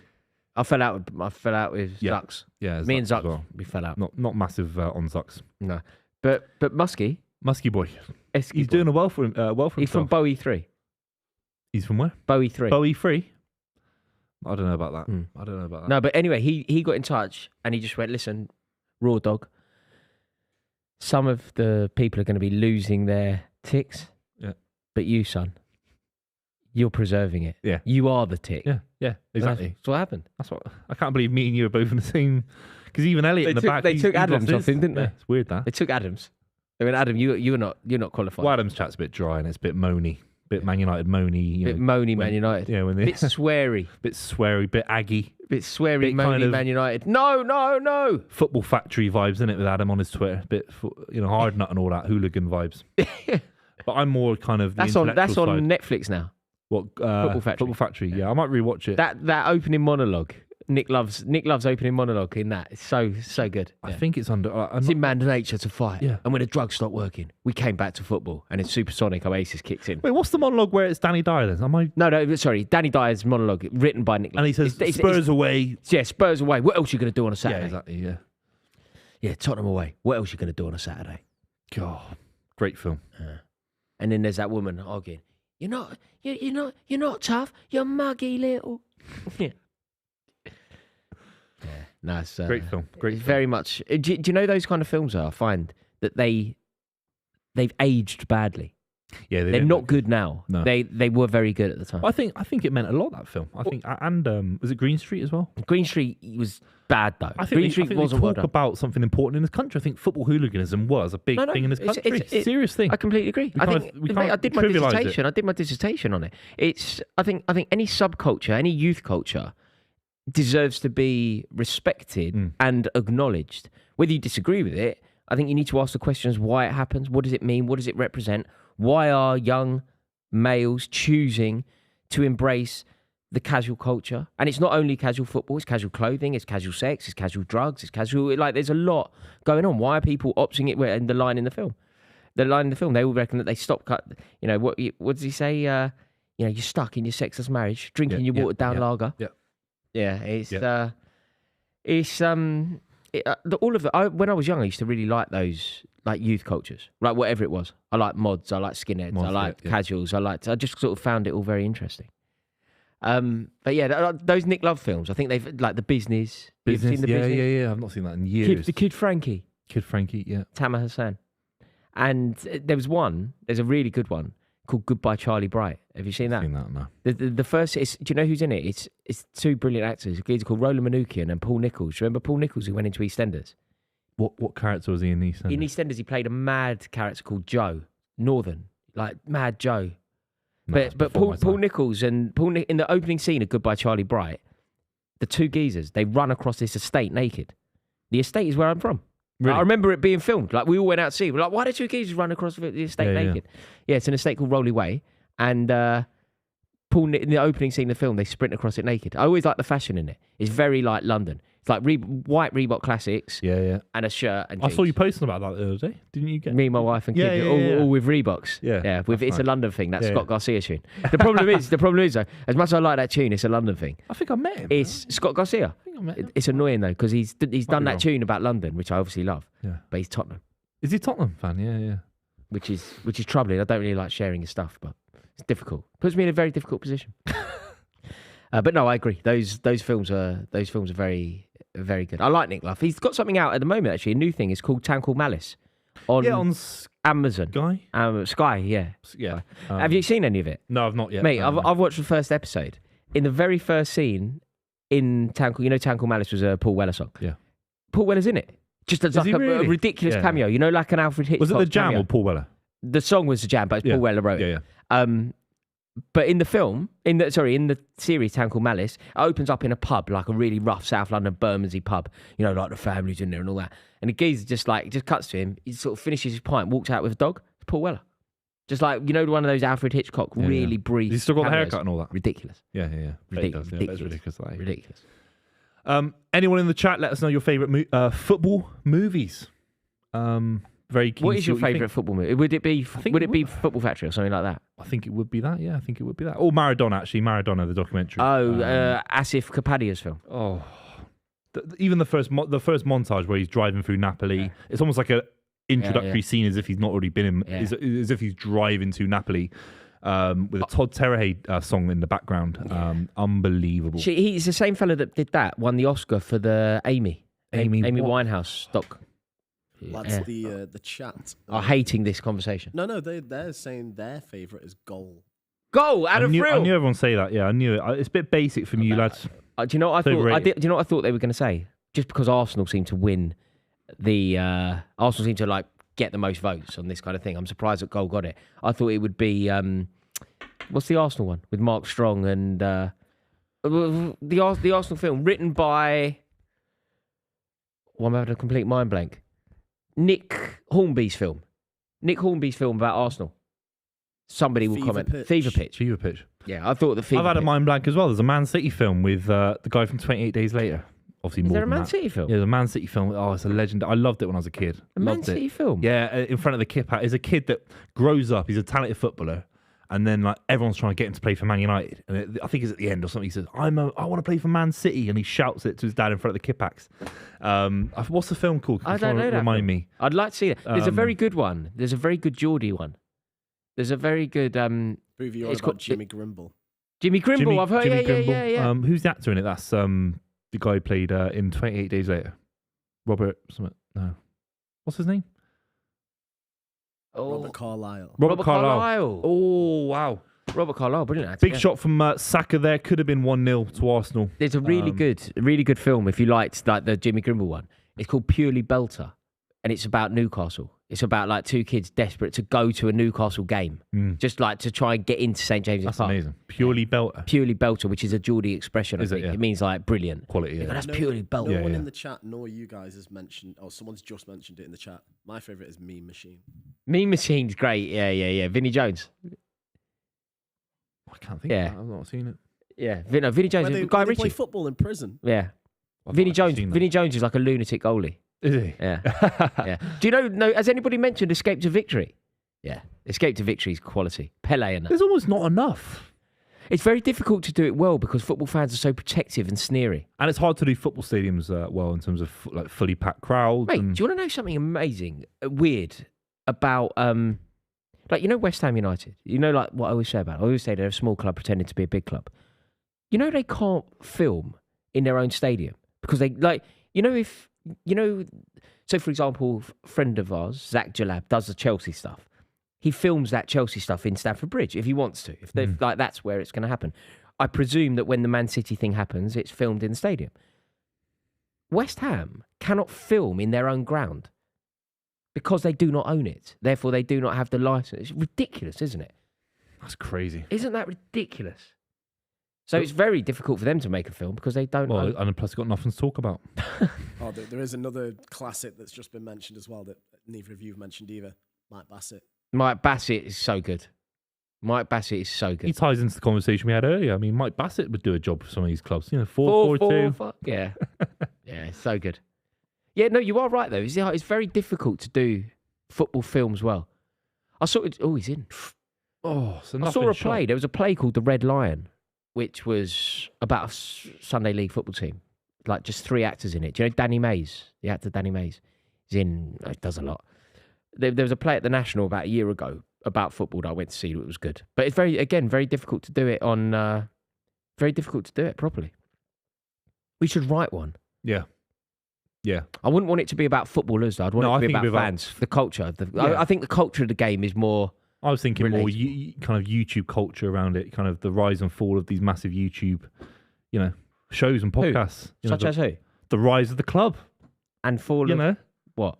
Huh? And you said rise and fall? The rise of the club and Pitchside, of course, and all these other, AFTV, Adam McKola and Stretford Pallet. What he's done there is incredible. Do you think that's a good film? You think that gets a Hollywood release? Does that win an Oscar? No, because I think to win an Oscar, you need a Christ story, you need a sob story, don't you? You need a little bit negative. Yeah, but you're writing. We'd have to find one. You're right. Exactly. We'd have to find, examples of that, wouldn't we? I don't know. That's for the writers to decide. But I'd star in it. Do you know what else has happened though? Do you know what has happened? These docs, like the Tottenham. Yeah, there's a Peter Crouch doc now. Is there really? On Amazon, there's a Peter. Is there really? About Peter Crouch doc? About what, man? What? Peter Crouch. Come on. Peter Crouch as a footballer. Look, I think he was an all right footballer, but his footballing ability has massively improved since he stopped playing football. The way that people talk about him as a footballer isn't true to the footballer that he was. He was a top 10 Premier League striker for 8 years. Wait, you mean top 10? In terms of quality, he played for teams in the top 10, you mean? / he was borderline. No, he was never top 10 strikers in the league, do you think? Don't think. Maybe, yeah. I mean, he wasn't, no. You know what I'm trying to say there's 5 or 6 quality. Drogba, Henry, Berbatov. Yeah, I know. Crouch and Defoe. And then Crouch was kind of 10th, 11th, 12th. You know what I'm trying to say? That kind of he was mid-table. Like, I rated him quite highly, but I just think that since he retired, since he stopped playing football, partly because of his intriguing personality, his legacy has grown. I saw a very funny clip of him. It was what's that? Sorry, El? Half time. Right, sorry. I saw a very funny clip of him. He's got a podcast with his missus. Yeah. And his missus just revealed what happens as soon as the kids go to school. He just sends her a text message, 3 emojis. Guess the emojis that he sends her when the kids have just gone to school. They packed off into the school. And it's about the kids going to school. He's done the job of. So the kids have left the house. Peter Crouch sends his wife 3 emojis. One of them's a heart. I'm assuming a heart emoji. 3 emojis. What are they? Smiley face. Car emoji. No. What are they? It's the aubergine. Accompanied by the beaver. Oh, for God's sake. The little Yeah. And then the water. Really? They're the 3 emojis that he sends crude. Abby Clancy. That's crude, isn't it? As soon as the kids leave. Crude. No. That's not how you treat a beautiful woman, texting her those things, in my opinion. How would you treat a beautiful woman? I wouldn't send her an eggplant emoji. Do you know washing a car is much like making love to a beautiful woman? Is it? Yeah. Why is that? Lots of things are much like making love to a beautiful woman, don't you think? Tell me why. Hosting on the club is much like making love to a beautiful woman. You have to think about. Yeah, you have to think about A lot multitude going on things. at the time. Yeah, yeah. You have Elliot talking to you in your ear. Elliot coaching you along. Oh God, imagine that. Do you think? Because you know when you're mid strike, Yeah. and you're in the zone, right? Yeah. You're going for it.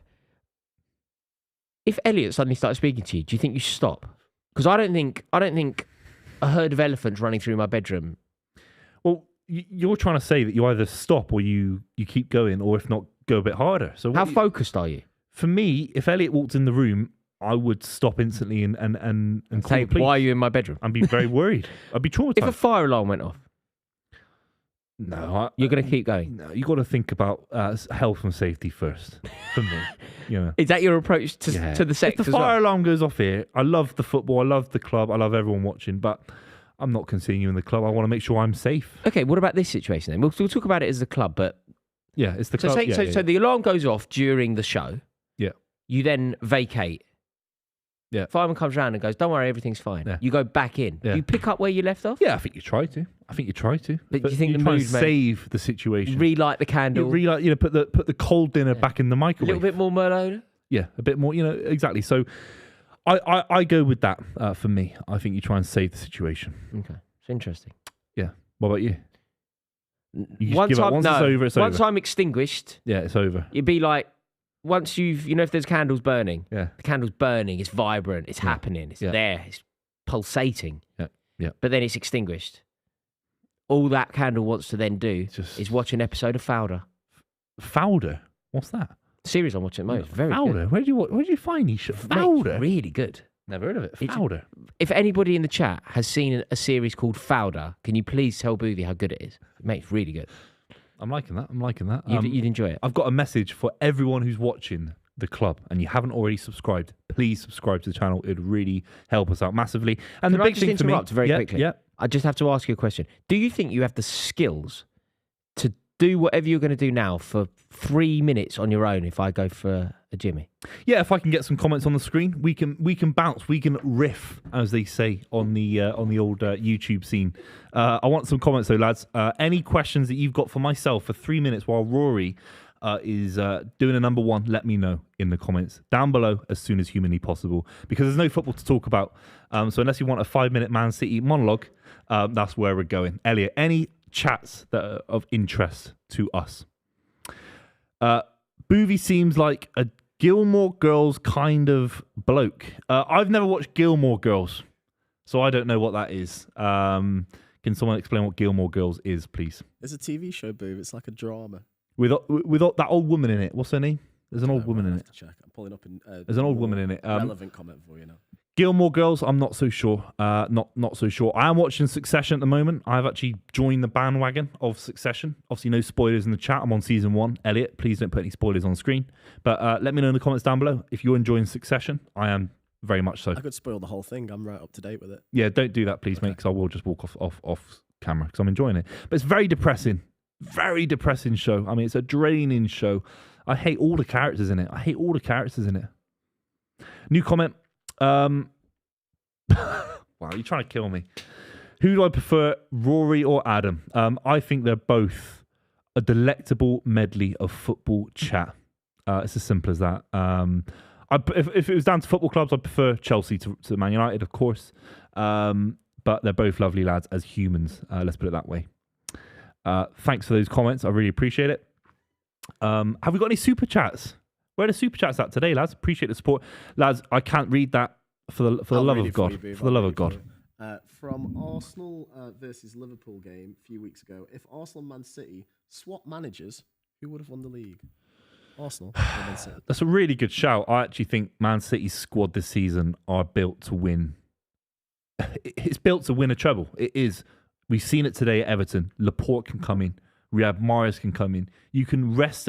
How can Man City? Let's be completely real. We've got an unbelievable squad. We've rested De Bruyne. We've rested John Stones, Bernardo Silva, all for a game where we're a couple of games away from winning the Premier League. This is a serious thing. Now, Man United, I actually hold the opinion that Man United had a beautiful squad in the 1990s. You know, there have been a history of unbelievable squads. That's why Man United won the treble. That's why Liverpool nearly won a quadruple. They've got a fantastic squad. City have got an unbelievable squad. So I do think if Arteta got things right, he would win the Premier League with this current Man City squad. The big debate that I think if Guardiola was at Arsenal, I think he'd get them playing to such a high level that I think he would have actually won the Premier League this season with Arsenal. But of course, it's all up for grabs because both clubs could still win it mathematically. I think if you're an Arsenal fan, though, looking at it, you'd be a little bit worried. Still 0-0, Arsenal Brighton, of course. The comment for you, Boo? Yeah, go on. Do you have any Championship team you would like to see in the Premier League? Of course, I grew up in Bristol, so it's Bristol City all day long. They are... You know, this that second club that everyone kind of loves and cherishes. If you do have one, not everyone does, but for me, it's Bristol City. And the fact that Bristol City, I could do this for 2 hours, lads. The fact that Bristol haven't had a Premier League team ever, haven't had a Division 1 club in over 40, 50 years, is absolutely an embarrassment. If anyone's watching from the Bristol City hierarchy, you should be embarrassed. You should be absolutely embarrassed that Bristol City have never been in the league. Does Pep leave if you win the treble? No, I don't think he does leave if we win the treble. I think I've heard that a couple of times this season. I do think that Guardiola will see out his contract. I think he'll actually extend again at some point. That's my gut instinct. I think he will extend again.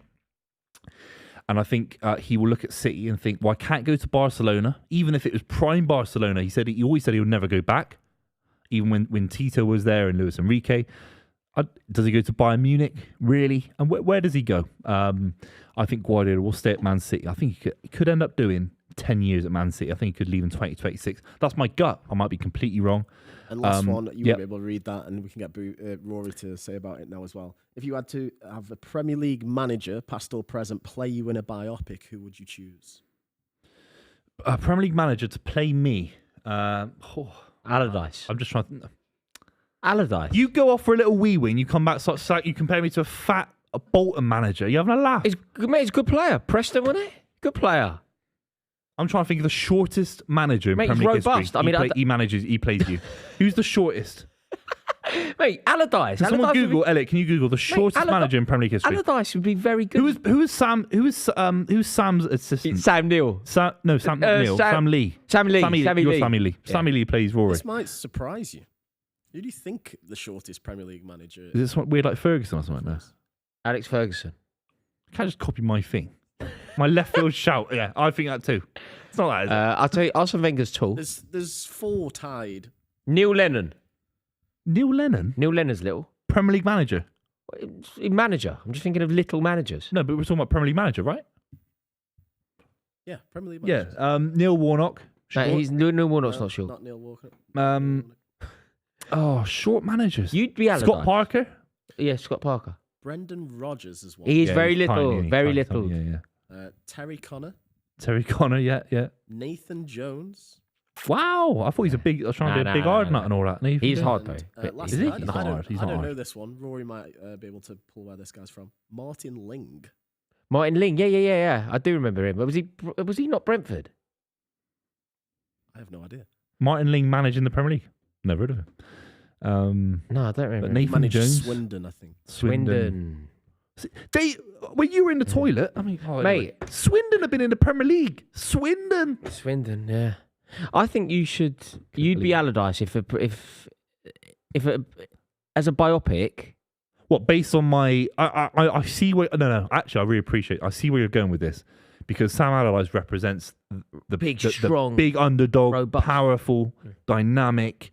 Sam Allardyce. Not Sam Allardyce. Do you know what he like? You know, he's big in the challenge, strong. Yeah. That's me. Like, I get that. But he had a blind spot. Like, you know when like Ian Rush or Kenny Dalglish on the turn, him behind, he's lost. I never watched Big Sam play. I never watched him play, but you just know about that. I know that he was playing around the same time as. I reckon he's really hard. Yeah, he's a big hard nut. I reckon he was really hard.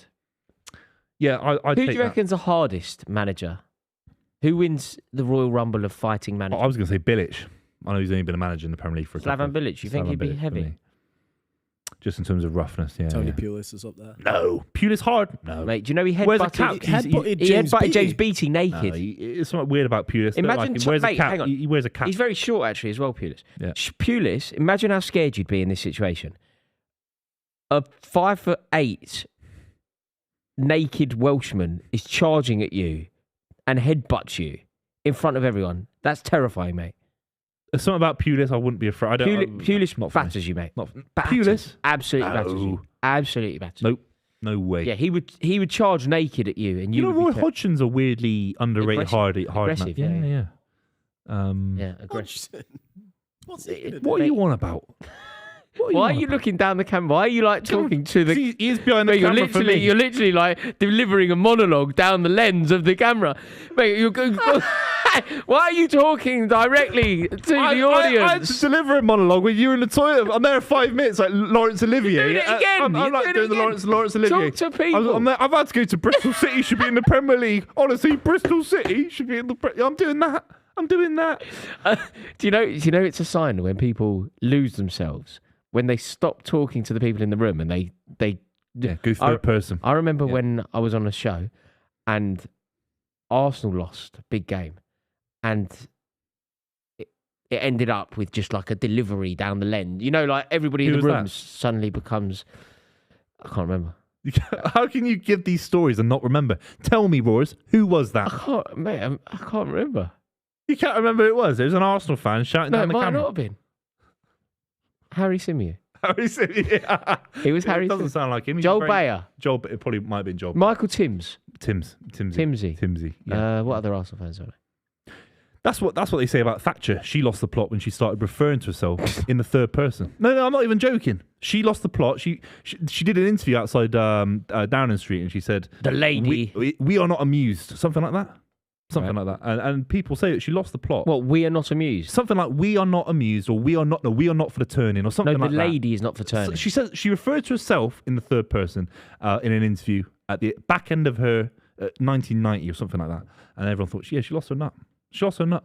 Yeah. So if I ever do it, I just call myself Buvey on camera. You know this. No, when third people person. refer to themselves in the third person, it is very weird. Strange, isn't it? Unless you're doing it for a particular reason, which Yeah. I can't really even think of hypothetically why would I ever say, and Rory did this? That's what's great about Fleabag. I've been rewatching that recently. You know, have you watched I haven't Fleabag? seen Fleabag now. It's very, very, very smart because she actually addresses the camera, and Oh. the camera becomes a third person. It's very difficult to So do it's that. hard to Breaking explain, the but- fourth wall. Do you know who's Yeah. amazing at it? I know we're not allowed to talk about him, but I'm going to do it anyway. Do you mind if I bring him up? Yeah. We've avoided talking about him on this show, but I'm going to have to do it Yeah. because he deserves it. Yeah. Kevin Spacey. Right. Kevin Right. Spacey Yeah. in House Kevin of Cards. Spacey, yeah. In Kevin Spacey in Yeah, House of yeah, Cards. You know when he like breaks the fourth wall, Amazing. and all of a sudden, do you know who else was like weirdly good at it as well? But he's not like a brilliant actor, but he's just really good at this. When you were a kid, did you watch Saved by the Bell? No. There was a show when I was a kid called I've Saved heard by of the it, Bell, right?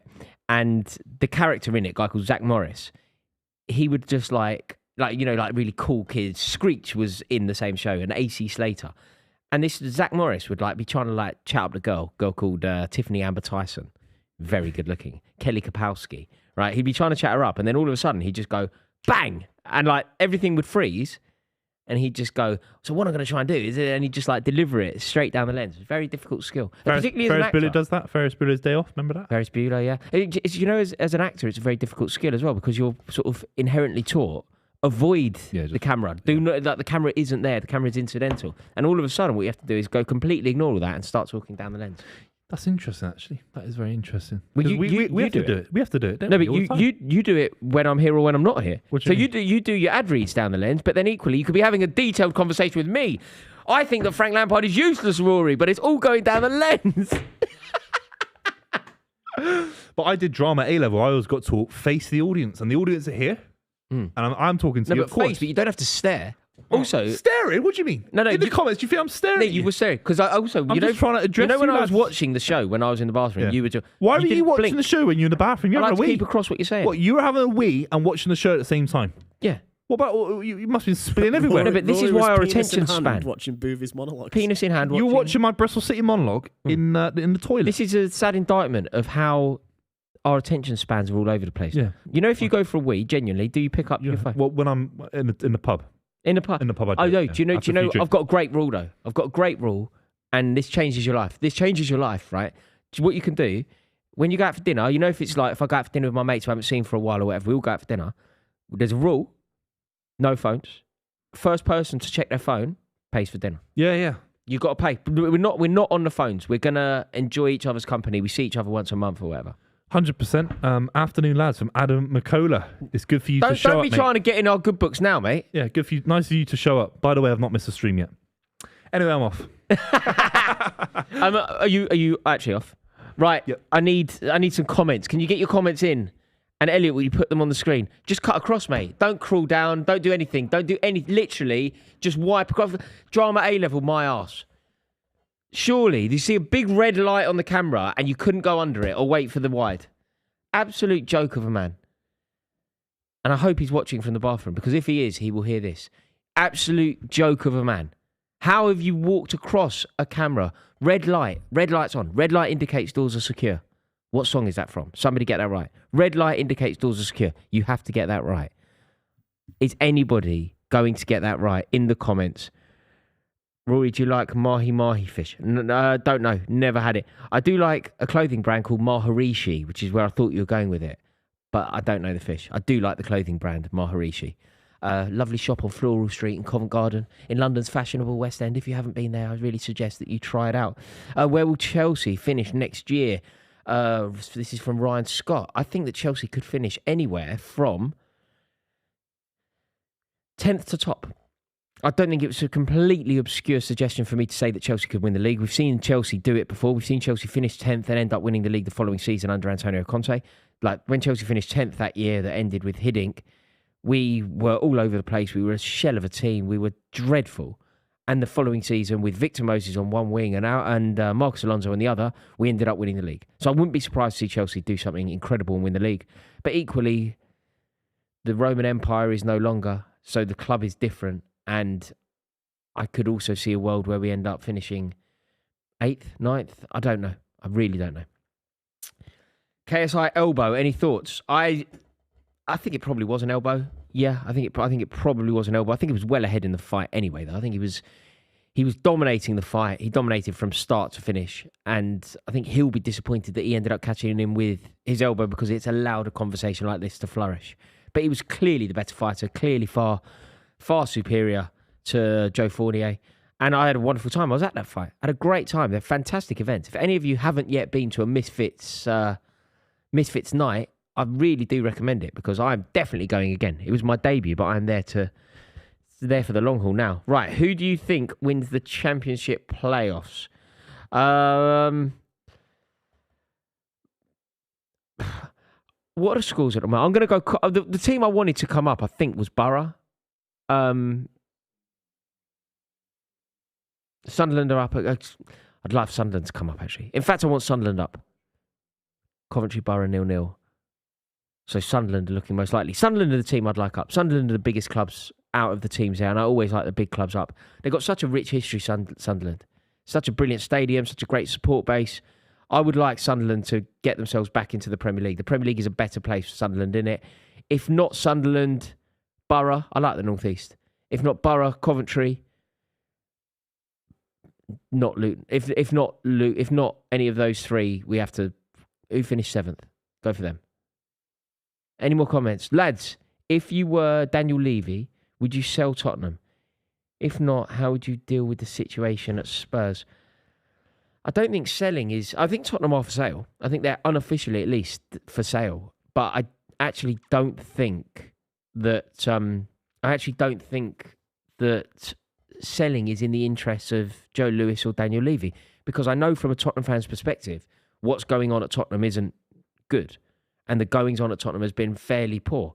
But let's remember that from a business perspective, if you analyse what's happened at Tottenham under the Levy era, strictly through the prism of business, Levy's done a very good job there. They are a very profitable club. They conduct business very well. They've got the best stadium in the country by a mile. They are negotiating deals with, Beyonce, and deals with the NFL, and deals with all sorts of brands and icons. They're in here, Brighton. So no, I don't think that he will say yes. Oh, get in there! Woo! Mate, it's the title over, potentially. 50 minutes. And Cisco. Cisco, he's doing it again. What a player this kid is. Unbelievable. Brighton have been electric all game. I know that it's not been masses of chances, and same with Arsenal. They've not been poor, but I feel Brighton have gone toe-to-toe with Arsenal this game.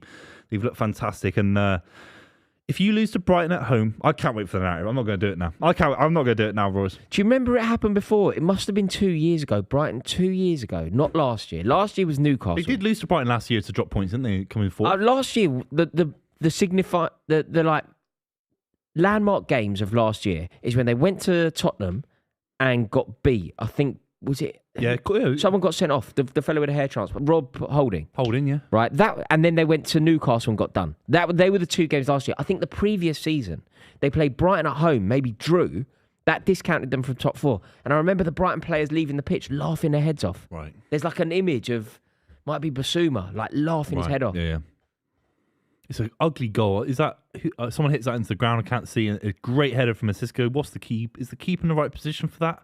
Maybe it's harsh. He's been electric since the kid joined. Mate, their recruitment. How many times can we say it about their recruitment? I've just. Where did they get him from? Sorry, lads. Where did they get Paraguay? What club? Name another Paraguayan footballer. Rocky Santa Cruz. Name a. Yes, come on. You go one. No, that was my one. What, Rocky Santa Cruz? From Libertad.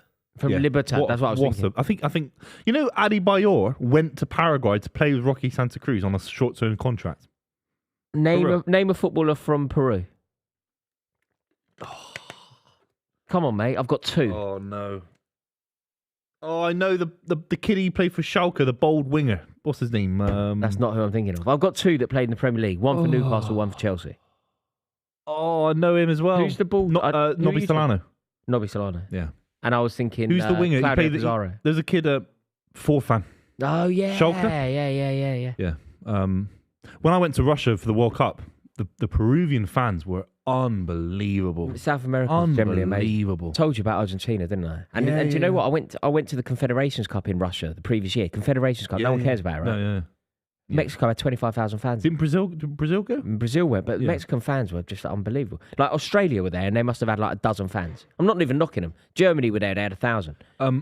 I've been celebrating this goal for the Premier League title race, but the big factor that we have to talk about is that Super goal 6 leads towards potentially a massive winner in Super 6. Has somebody got 1-1? Because I reckon this could easily. A couple of players have got 1-1 and obviously 2-1 to Brighton, which it could still be. But of course, has anyone got 1-0 Brighton? 1-0 Brighton is not a scoreline. I'm so sorry, lads. No, but this is well on the way. Like somebody a couple needed of results still that could happen, but 1-0 is not. That's crazy to think 1-0 Brighton. So a lot of people thought. I don't think Arsenal this will finish. I don't think this will finish. You think 1-0. Arsenal will score? I think this finishes 1-0. If I'd bet on 1-0, I'd be really happy with this so far. Yeah, 100%. The away team go ahead, the home team push on, ends 1-0. That's a good shout. Yeah. I mean, I hope I'm wrong. I hope Brighton win 3-0. But it's a foul, isn't it? Idiot foul as well. Yeah. Where are the centre backs for that goal, by the way? Terrible defending. We talk about the spine. I've been going on whatever show you want to say I've been on. I've been saying it consistently. They haven't recovered from Saliba's injury, have they? That's really what it is. Yeah, it's true. the Saliba injury. They're a fancy-looking club that play nice football, and they got a big Aggie fan base on Twitter, and they got no lovely spine. Feet. Lovely feet there. Zinchenko's been injured all season, so now for the rest of the season, Tierney will be the left back. Is he the kind of left back? I think he needs to leave. I don't think he's very good. I don't think he's that good. I think he became a bit of an icon because of his Tesco carrier bag and his short sleeve t-shirts and that. Yeah, it gives it a bit. I think he became a bit of an icon, but I don't think he's particularly good. Mate, you drink like. Mate, I'm a new man because you know me. I used to bring on Twixes and all that. Yeah, none of that. Now just none of that. No, why? None I'm of doing water and I did yoga this morning for the first. I've never done yoga in my life. But why? Mate, it changed my life. It changed my life. Really? I find that kind of yoga that you did, that mat stuff. I find it quite dull. Like there's only so many times I could do the flow. Boys, we've got a super chat that's mentioned something quite important. If the result stays like this and Brian win, Rohit just told us, if this result holds, City can win the title against Chelsea, which we're covering. Cool. Amazing. I mean, I would accept that I would accept that because that means we don't have to do the guard of honour. You win it against that'll be us. Brentford who have to do that, or Brighton. Because that's the image that lives forever. Like the image of like Gary Neville, Rio Ferdinand clapping Frank Lampard like leading Chelsea out at Old Trafford. You don't want to do the guard of honour. Yeah. But equally, you don't want to because then you become like I can name the teams that we've won the league against. Do you know what I mean? I know that we did it at Bolton. I know that we did it at Palace, West Brom. I know where we do it. Yeah. I don't want Chelsea to become one of those for you. 100%. In fact, I don't want. I just really don't want Arsenal to win the league. So I don't want to get too picky. Oh, I love football. I love Brighton football. winning at the Emirates, man. Oh, I love football. Even a draw is they've fallen off Arsenal. And Gary Neville predicted it a few weeks ago. He sort of said that Arsenal, once they see that this must have been so depressing for Arsenal fans walking onto this pitch, watching Man City beat Everton 3-0. And we weren't. I mean, we were good, but we weren't electric. No, because I think if you're an Arsenal fan going to this game, you're in the pub before the game, you've gone down early. And you think, let's watch Everton get a point off City. That's what you've gone there dreaming that that's going to happen. Yeah. Also, it must be so flat in there now. Tell you what, those ultras won't be piping up now. The ultras, the Arsenal ultras that were all down Gales Bakery. Ashburton Army. Down Gales Bakery buying their croissants. But Rory, if Forest beat Arsenal, you will have to give them a goal. And Forest could, At Forest. Oh, that's hard away there. They were woeful, Forest, yesterday, though. They still got a point off you. Yeah, no, we're woeful. Crazy. No, it doesn't mean that. I know, but you know what I'm trying to say? It's like, I thought they would, from what I saw limited, of course. Take it as a given that Chelsea are woeful. Yeah. But they were also, not a good team. Basically, I don't want Chelsea to have anything to do with the title race. I don't want City to win it against us. I don't want to give anyone a guard of honour. But I really don't want to give anyone a guard of honour. I would never do that. I'd always get into the ground late. On the odd occasion where it's happened to us. What are those occasions? Absolutely not. I think we had to do it to Manchester United once. And everyone stood up? I went in the ground. I went in 2 minutes late. Right. So you weren't witness I'm to not it? part of that. Yeah. Stay in the pub for an extra drink. That's a good shout. I like that. Oh, knocking it around Brighton. Who looked like home side? They're so good, Brighton. Blue and white. Honestly, Army. I just can't believe how good they are. Remember, this season, they should be in turmoil. We took their manager. We took their backroom stuff. Apparently at the time, remember, Graham Potter was Brighton. He was the person that kept Brighton going. He was a really interesting young manager who had a bright future. That's what we thought at the time. And we ruined their season. I remember Brighton fans were so upset at the time. There's a documentary being made about them, and apparently they were heartbroken from within. And now they'll be laughing their head off because they've improved ridiculously. Well, they've attracted a better manager. By far. And made a load of money off Potter. Yeah. Potter cost Chelsea about 50 million quid. 15 million. Mental. It's mental. And Cucurella, they got 90 million quid off of you. No, they got more as well because of the staff. All the backroom staff. God. No, they're amazing. Their South Coast compadres, though, are gone. Southampton, gone. Yeah, Southampton, I don't want to be too bitter. I know we're trying to be a neutral channel, and I love football in general, but I'm so glad Southampton are getting relegated. Why? They're a strange mixture of a Premier League club that I'm not saying every Premier League club can spend billions of pounds. I'm not saying that. Even when Nottingham Forest got promoted, they spent all this money, of course. But for me, Southampton, they had a good 5-6 years. They had that unbelievable side with Pochettino. We can talk about that in a minute. They've had some nice moments, of course. But in the final couple of years, the way they treated Ralph Hasenhüttl, the way they sort of gave him a group of players that did cost a lot of money in the summer. They spent a good bit of money. I think Southampton fans would agree, maybe not enough. But they bought very young. But they bought young, almost anticipating. It was naive. They either thought it was for the championship, to develop them in the championship, or some lucky season that Ralph Hasenhüttl will get all these 19-year-olds, 21-year-olds from the Man City Academy, 4 of them, by the way, last summer from the Man City Academy, keep them magically in the Premier League. I think it was both naive and it was actually disrespectful to Southampton fans. But on top of that, I think they're just a boring club. Do you think that this will signify a shift? Like buying young, buying progressive footballers, thinking to the future. Do you think that Southampton going? I'd say Southampton are probably like the team that do that. They're the model, and the model has therefore failed. In fact, has the model failed? Because I quite like that Sellers. It was the Nathan Jones appointment that's done him a mischief. Killed them, yeah. It's the Nathan Killed Jones appointment because I like Sellers. I like the way he conducts himself. But look at Nathan Jones, a guy when he had a big opportunity, he went to Stoke City, a massive football club relative to where he came from in Big clubs, Luton. though, of course, yeah. You know, he was a League One manager for a large period of time. He struggled there and he went straight back to Luton. So they've hired a guy that's already failed at a big club. He's gone to Southampton. He's got no Premier League experience, 0 Premier League experience. This isn't a couple of years. You know, we talk about Terry Connors after Mick McCarthy got sacked from Wolves. You know, that was someone in and around the experience. Nathan Jones and his backroom staff have 0 experience in the Premier League. But that's not always like we don't look at maybe managers who come from abroad not having Premier League experience as a problem, do we?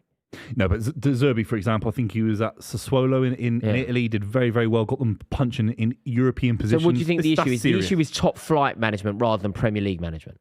I think it's what did Nathan Jones do at Luton? He got a very small, underfunded club, and with due respect to Luton Town, and they're doing very well, obviously, in the playoffs at the moment, but they're never going to have millions to spend in the Championship. They're lucky to be third where they are. They're punching miles above their weight. They deserve it, don't get me wrong. Nathan Jones is a catalyst for that. He's a catalyst for a small, upstart, fighty Championship League One level. Southampton are a football club with a massive academy, a very successful academy, a club that have been in Europe in the last 10 years. They've been in League Cup finals against Man United. This isn't a joke. FA Cup final. Yeah, an FA Cup. So these guys aren't a joke. And appointing Nathan Jones felt like a joke appointment. That's where it's gone wrong for them. That's where it's gone wrong. Southampton, they feel like a Premier League team to me though. Like as a club, they feel Premier League. You know, some clubs like they just have that. Like Middlesbrough aren't in the Premier League, but they feel like a Premier League team because they've always been there or thereabouts. Southampton have generally been a Premier League side. Not for me.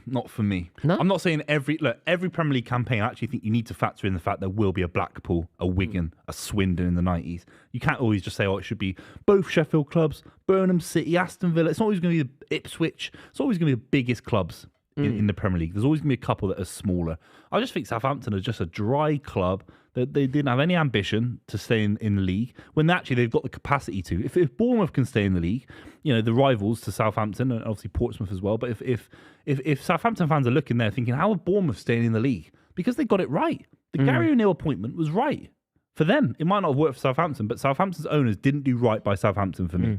It was It was Jones though, wasn't it? Jones. The reason that they're down is obviously the failure by Hasenhüttl and then the wrong appointment.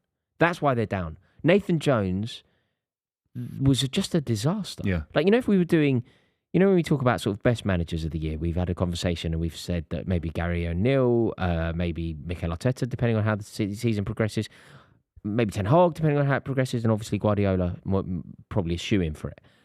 You know, if we played a different game and we said worst manager of the year, it's Nathan Jones, don't you think? It's Nathan Jones. It's Nathan Jones. Or Potter, maybe. Yeah. But Scott, no, not for me. Scott Parker, no way. But not for me. I think he did all right, didn't he? Did all right. Nathan Jones, yeah, completely. Southampton, and look, we're watching Arsenal Brighton as they've been relegated this weekend. Brighton could face, if they're not careful, they should look at Southampton and be like, you know, we've got to be every season energetic, enthusiastic. Brighton look like a club happy to be there. They look gassed to be there. Wait, you think Brighton look like that? Brighton look like a club happy to be in the Premier League. They're punching above their weight. They went for De Zerbi. They've gone for these players. In. But they're not. But Southampton, I'm trying to say the identity of the club. From what I can see, I look at Southampton. I think that they're a little bit afraid, sheepish, almost.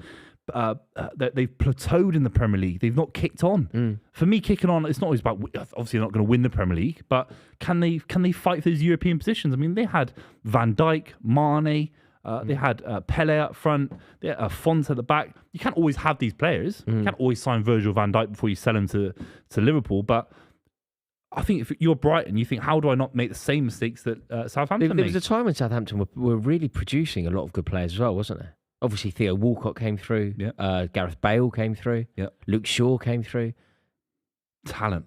Oxlade-Chamberlain was there. Yeah. Like there was a time when there was like a real conveyor belt of top tier footballers. So it'll be interesting to see what ramifications this has on them. Do you think they're back? Do you think we see them again in a year's time? I always say, I think with a club like Southampton, there's a weight to it. I think if Bournemouth had got relegated, they'd have a lightness to where they'd bounce back. Look at Burnley. I think they got relegated thinking, we'll bounce straight back. And that, sometimes a big football club, when they get relegated, they struggle with it. They struggle with the identity of having to go to Rotherham United away, with all due respect. And Southampton could fall into that category. They need in the Championship, you need someone that can you get 20 goals a season, 25 goals a season. Just weigh on them. Look at Mitrovic last season scoring over 40 goals. Yeah, that's just ridiculous. Sit on that. Just sit on that. What about for you boys? Go on. Where do you think James Ward-Prowse goes, or does he stay? No, that's what I was just about to West say. Ham. Does he stay?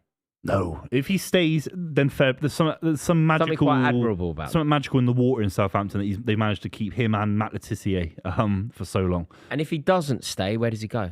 He's a West Ham for me. Good player for West Ham. That level. Good player for West Ham. Well, yeah, a direct replacement for Declan Rice. Yeah. Yeah.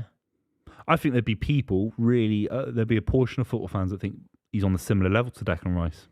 I think he's. I On don't think he's better than Declan Rice. No. But I think he's a really good player. I don't think he's far off. I think he's better than West Ham. But I think Villa. Yeah. Villa are on the up. But don't forget, Villa have had a good 6 months. They are West Ham. They're in a relegation battle 9 months ago. But with a much better manager now, a much bigger club. Okay, ignore the history of it. Obviously, much bigger than West Ham. But I'm saying West Ham are now potentially in a European final. Aston Villa are kind of approaching that. West Ham and Aston Villa are kind of up and down for being European. The difference would be, I'd say, Unai Emery is a far more appealing long-term. Yeah, of course, yeah. Like Unai Emery, I don't know what the ceiling is for Aston Villa with Unai Emery. Whereas West Ham with Moyes, I kind of know what the ceiling is. 10th. Yeah.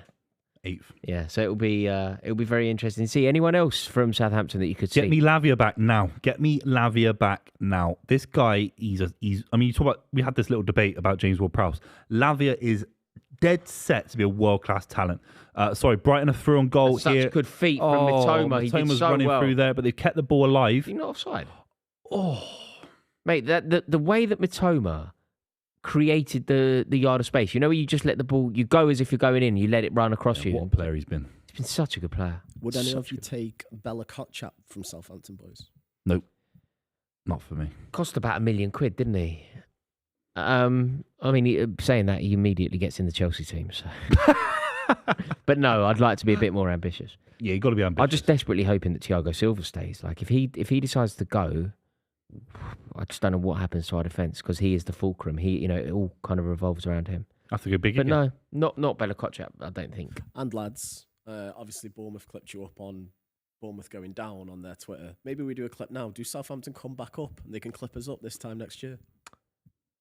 I don't think Southampton get promoted again. I hope they don't, because they bore the league out for me. They're so boring. I think that they will come back. I think that their squad is just about good enough to come back, but also not good enough that they're going to be totally ripped apart. Like James Ward-Prowse and Lavia are basically the two players that you could see leaving. Everyone else, I could see a world where they keep hold of the crux of their team. If they're not careful, they get relegated to League One. If they're not careful, I think they're Seriously. way more likely to come back up than that. Oh no, I'm not saying that. Yeah. But don't forget, there are some clubs. They'll look at Portsmouth. They're nearest rivals. It's hard to get re-promoted quickly, and you can get stuck in that league. And Ipswich Town are playing in League One, which is absolutely crazy. Sheffield Wednesday, you can get stuck in that league if you don't get it right quick. I was gutted with Sheffield Wednesday. They pulled it. Oh my god! I don't. Peterborough. What are they doing? And Sheffield Wednesday, they had. What are they They doing? had so many games in hand in terms of getting auto-promoted. So upsetting. It's I saw a it's picture. poor. I saw a picture of a Sheffield Wednesday player. Forget who it is now, right? And I thought that they put his face through one of those like crying apps. Oh no! And it was just him. It was actually not. Yeah, I thought it was like a Sheffield United fan, like being snide, and put his face through a thing. He was actually just like, Yeah. It's gutting. It's gutting. I saw a poster at Sheffield Wednesday. yeah, It was saying, the woman for the travel. Yeah, travel to the playoff final. Yeah. And the other thing, boys, to think about with Southampton as well, is it's been reported that the whole squad, if relegated, which they now are, will get a 40% pay decrease. Yeah, rightly so. They've let the fans down. Rightly so. They've been dross this season. Yeah, I think that the fact that their pay will be affected is to be expected. Fantastic. When I do the club, when my chat is amazing, I get paid more from Which is why he's people. Brassic. So what's that? Which is why he's Brassic. I'm operating at 100% pay increase every week because of my amazing chat on the club. So thanks so much for watching. What can I say? God, sorry. Awful chat, lads. I deserve a 40% decrease. Yeah, 40% cut. Yeah. Unbelievable. Did you watch any of the playoffs on the weekend? Luton, Sunderland? No. No. Do you know what it was a cracking game, boys? And Buvey, I know you hate Wrexham, but the other side that pushed them all the way. It was, mate, Notts County was great yesterday. No, do you know what was ridiculous though? Do you know what they really haven't bought into, Wrexham and the new owners? They haven't realised that a huge part of football is laughing and being like hateful to those. I know what you mean. They sort of celebrated them coming up with Wrexham. You know Wrexham and like Can't they put celebrate out, Notts County coming up. No. They did. No. That's not how it works. Can't do that. That's not how it works. No. I saw a tweet that sort of went viral. I think it was from a Burnley fan saying, "Oh, congratulations to QPR. When QPR beat Burnley." The Burnley fan wrote something like, "Congratulations to QPR. You got your 3 points. I'm glad that you're going to stay up." QPR fan quote tweeted it, and I thought it was bang on. QPR fan quote tweeted it and was like, "Thanks. Hope you get relegated next year." That's what football's got to be. Yeah. Yeah. You really have to embrace the the hate. Yeah, because rivalry and tribalism, that is football. As soon as you start going, "Oh, we want you to win as well." Imagine you going here, "Oh, it'd be nice if Arsenal won because, it'd keep the title race going. It'd be nice for the Arsenal fans." I just wouldn't know what to say to you. That would actually be the definition of insanity. It would be. It would be indeed. I want to get your thoughts while the end of season is approaching. Pochettino has been linked to Chelsea. Where did Chelsea go from here, mate? It's tough, isn't it? Mate, I really don't know. Now Pochettino, it's looking like it's done, doesn't it? It's looking like Pochettino is happening. Pochettino will be the next Chelsea manager. Obviously, now I have to pledge full support to Pochettino. I have to hope that it works, and I have to hope that my reservations are unfounded. I now have to love him. I have to believe in him. I have to start calling him Poch. Actually, that will never happen because I'm not an idiot. But I think that Pochettino as Chelsea manager, it doesn't sit comfortably. It feels slightly weird for our identity. But I'm just going to have to get on board with it and desperately hope that he gets it right. I've seen a lot of Tottenham fans. The one bit of comfort that I'm finding is I've seen a lot of Tottenham fans, calling him Maurizio Iscariot and, Judas and whatever, things like that, which that's great. I'm quite enjoying. Yeah, that's great. Yeah, I'm quite enjoying You might that. wind him up a little bit. He might be a little bit heartbroken by the reception. I think part of his reasoning and logic for choosing Chelsea is a bit of a V sign to Daniel Levy. Yeah. I think that's rightly so. I think that's part of why he's done it. But I do think it's quite weird and actually gives us a slight insight into the character of Pochettino. The man that he likes to present himself as, the man that we're led to believe that he is incredibly loyal, loves Tottenham. The fans never turned. Whatever that Daniel Levy did, this is why I think the Tottenham fans have a right to be angry.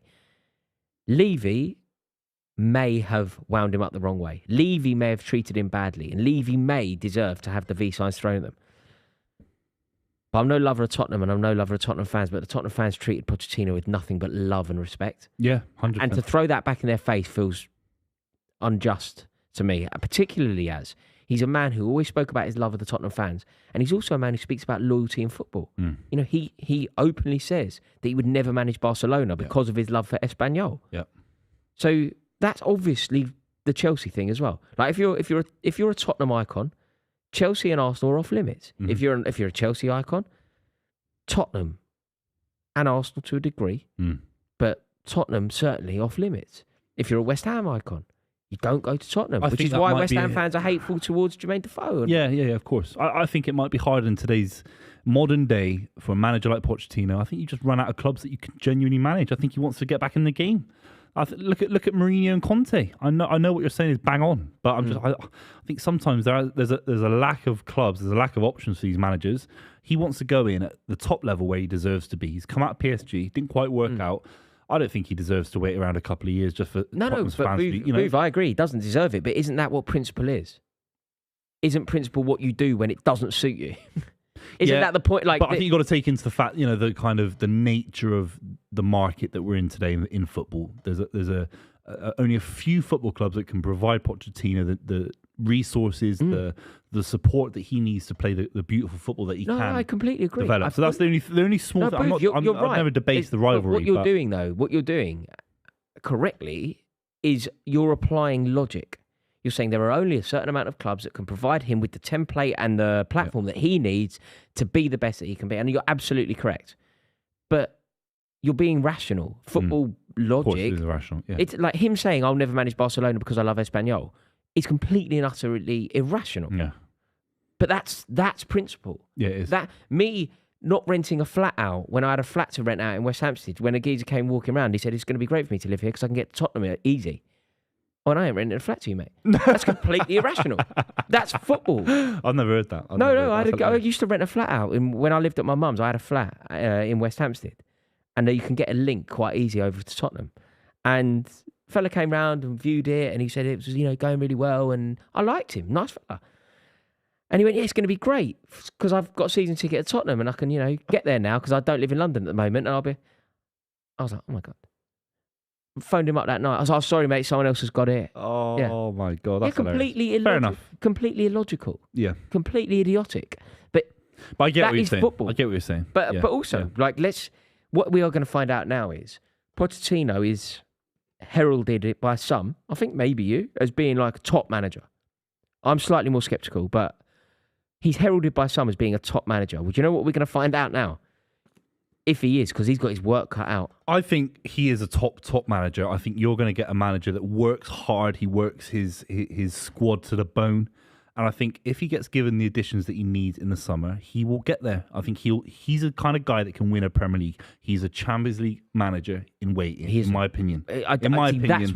That's where I hope you're correct. Don't forget, mate, he's got Spurs beyond the realms of possibility of getting them to the Champions League final. That's a different PSG thing. were interested as well. Honestly, but Buvey. Look at Eddie Howe. That's successful. That is successful for Tottenham. When Tottenham, so you know, I know you know this already, but Chelsea got to a Champions League final in 2008. Don't ever talk about it because we don't celebrate getting to finals. I don't think Pochettino celebrated getting to the final. It's always spoken about. The context of Tottenham is different to Pochettino. All I'm trying to say is the squad, take the Spurs identity away from it. He managed that group of players, especially without Harry Kane in the semi-final against Ajax away, to get to the Champions League final. They were incredible. Half lucky as well, Booth. They were half lucky in that run. I think the way he got them competing, beating Guardiola, beating Klopp, competing against City and Liverpool in those seasons. Look at the way that he beat you. That was a Sterling one. That was the Sterling thing. That was the Sterling disallowed goal. Yeah, it was fairly disallowed. The big thing for me, I think, at Chelsea, I want to get your take on the signings that he could make, because at Tottenham he wasn't backed enough, and at PSG it's a crazy club to manage PSG, but he's shown glimpses of pure management quality for me. This is also a worry because he didn't win the league at Paris Saint-Germain that year. Do you know the year that Yilmaz had that season for Lille? I think he won it technically halfway through. Didn't he won one. He won one. He did win the league there, but he also, bearing in mind, I see the French league, and I think you do, as of course, PSG's league. Of course. So he didn't win it. He's a young manager, Royce. Lille won the league. He's young. Yeah. He's a young manager. That's not really tackling anything I'm saying, though. I agree that he's young. No, because what I'm trying to say is that he's a young manager.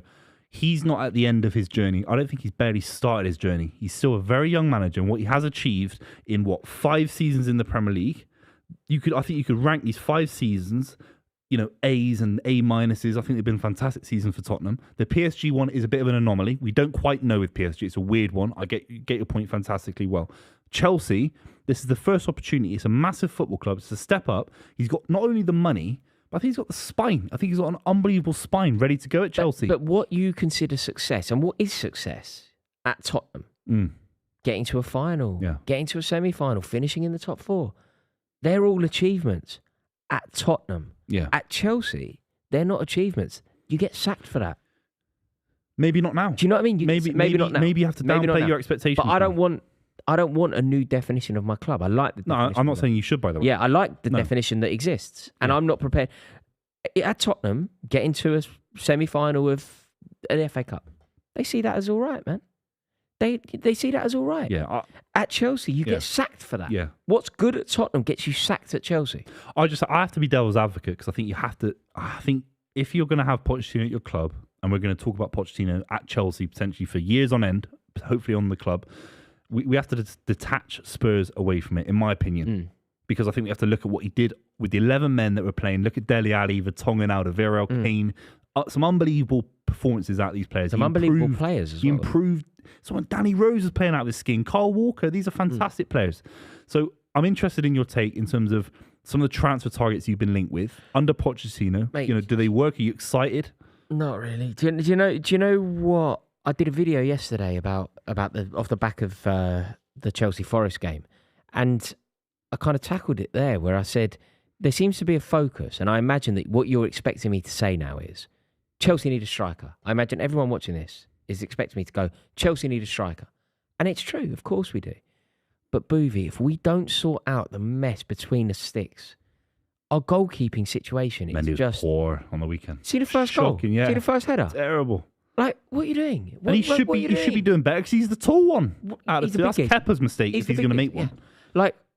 Like, if we don't sort out our goalkeeping issue, like if that isn't like almost the priority, I just think that the ceiling of next season is like if it goes really well, but Edouard Mendy's our number one, we'll finish 6th. If it goes really well, everyone has a brilliant season. I think you're right, yeah. If Kepa Arrizabalaga is our goalkeeper, we finish 6th. That's a best case scenario. Yeah. Because both of those goalkeepers are deficit goalkeepers. You know the Fergie thing, 10 points up. And then maybe De Gea is 4 points up. And, the best goalkeepers might even be 12 points up.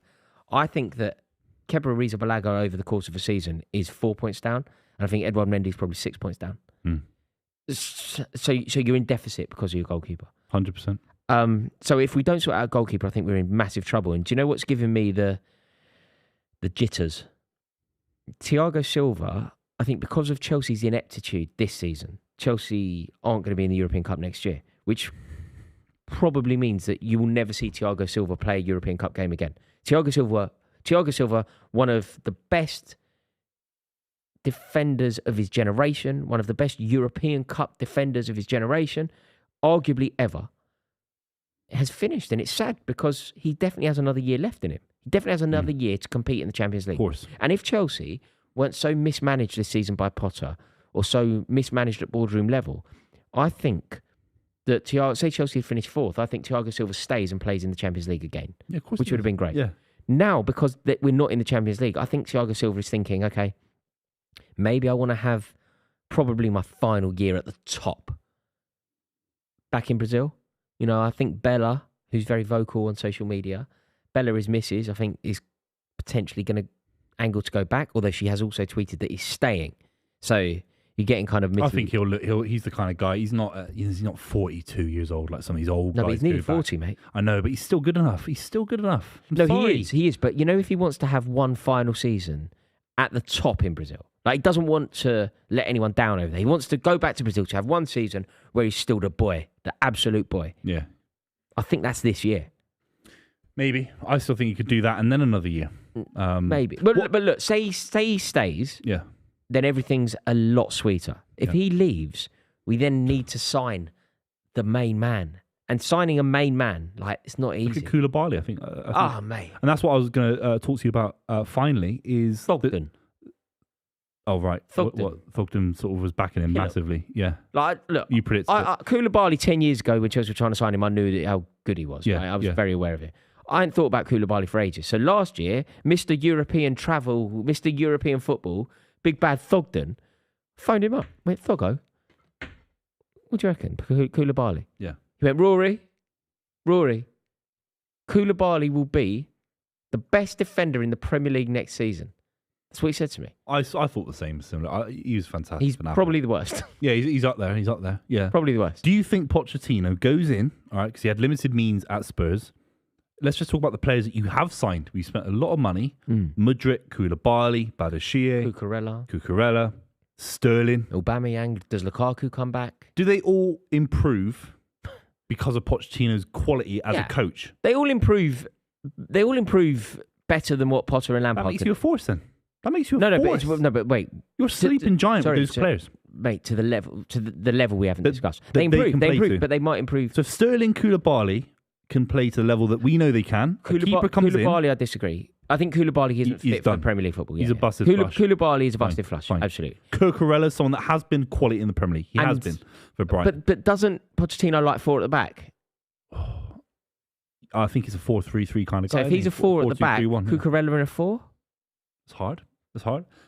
I still, if Eddie Howe can go away and come back a different manager, I think Pochettino can do the Yeah, same. maybe. I back him. Okay, but let's realistically. So when we started this, I said, yeah, they're definitely going to improve. And you were like, well, you're going to be good. I was like, yeah, but that's if they improve 100% each. Like, when I say they're going to improve, I just mean that Mauricio Pochettino, annoyingly, is a far better manager than Frank Lampard. And therefore, they'll improve a bit. Is he the man to take them to the next level? Oh, Brighton are in. It's Brighton are in, Brighton are in. Yes! Gets in! That's Oh, it. my Over. God. So, this geezer. The Premier League's over. The Premier League is over for Arsenal Football Club. It's over. Mate, what just what a capitulation. What a I love capitulation. football. I love football. Mate, they are so weak at the back. Mate, they're so weak. Your The sentence needs starting to end keeper there. and all the other lads around him shouldn't be this weak at the back. At home. Mate, they're so One weak. injury, Saliba. They are just so weak, aren't they? They are just so weak. Like mentally weak. Right, the Ramsdale underbelly. playing it out into... I can't see quite that. Is it Trossard? It's Trossard trying to flick it around. Trossard. Put a foot on it. They're trying to be finish. too smart. Good finish, too son. smart, Arsenal. Trossard. Look at I that. tell you what, Mudryk wouldn't have done that. What are you doing, man? Good finish, mate. To Undav. Hey, get something on it, Ramsdale, as well. Yeah, hit the ground, mate. Well done. No, that's a great finish. It's a great finish. It's a massive result for Brighton. Fair play to Brighton. We'll talk about Arsenal. The Twitter fans on Arsenal will be going big and heavy and talking about this, that, the other. Big, Brighton have fat gone, and heavy. They've gone to... I don't know the reference, but Brighton have gone to Don't the you? Emirates. No, what's that? Don't you? Big, fat and heavy. What I is thought the that's what reference? you would say. You said it. No, but what is it? It's a drum and bass song called I'll find it. I don't know, but I see what you mean. Big. But Brighton have gone to Arsenal and beat them 2-0. Comfortable. Leviticus. I don't know it. It's called The Burial, Leviticus. The Burial of Leviticus. And it goes, it's a like mad drum and bass song. And it's about this geezer singing about the girls that he likes. Big, fat and heavy. Boys, Super 6 update. We need an Arsenal consolation for a winner. That's the only way that someone will win. Imagine if you're sitting at this now, needing a 2-1 and you've got 250 bags of sand coming your way if it goes in. Or you could have predicted 2-0 instead of 2-1. What do you think the game finishes now? 2-0. No, like, say It's over. What, you don't Look at think? them leaving. No, but you don't think Brighton could get a third? You don't think? No, it's over. You think this finishes 2-0? over. I think there's another goal. They I think bottled the lead. Brighton are going to get 3, mate. Brighton are going to finish tops. They're going to be in Europe, Brighton, aren't they? They're going to make Europe. De Zerbi. Well played. De Zerbi. Brighton and Hove Albion. A knighthood for De Zerbi. A knighthood from Prince Charles himself is coming in the post, mate. For De Zerbi. It's coming in the post for you, mate. Well done. They've been fantastic. The Arsenal fans won't talk about it. They'll talk about all this, the transfer strategy. Oh, we can't compete with Man City. No, you bottled it. Yeah, it's nothing You to do with Man bottled it. City. They got themselves. Don't ever let that ride because ride. they got themselves into a situation where they could have gone away to the Etihad and lost and still won the league. You beat West Ham. You beat Liverpool in a Mate, winning not only position. did you beat West Ham, you beat them when you're 2-1 up with a penalty. Scored a penalty, Bukayo. Beat Southampton. They just got relegated. We've just done a 10-minute section on it. They've been terrible. Also, when you're 2-0 up at Anfield, see the 3 points. Come on. 2-0 up at Anfield. Didn't make the substitution early enough. Tierney was ready to go. More of a defensively minded left back. Wasn't brave enough. Wasn't quick enough. What do you want from me? What do you want from me? What do you want from me? What do you want? What do you want from me? What do you want from me? Arsenal fans are desperate for a bit of chat. This, that, the other. Man City have spent 300 million quid in the last 2 summer transfer windows. Booth. Tell them down the lens. Tell them down the lens, mate. Honestly, you're embarrassing, lads. Okay, cut to Roars. No, I was sitting back. I was ready for your I thought you. Your were hair's gonna gone do- mad, by the way. What's it to you? You're a barber. You're a copper. Well, we're both on the stream together. You're a Your hair's copper. gone mad. Why are you so worried about my barnet? What's copper's got to do with your You're hair? a copper. You've got What's a loads of copper? questions, mate. You've got loads of questions. Mate, do I'm you just need saying your hair's answers? gone all fluffy. Mate, you don't need to worry about my hair. I'd worry about the hair on your own head, mate. Nothing wrong with my hair. It has gone mad, though. You're right. What's happened there? Yeah. It's gone fluffy. I think, gee, what's happened here?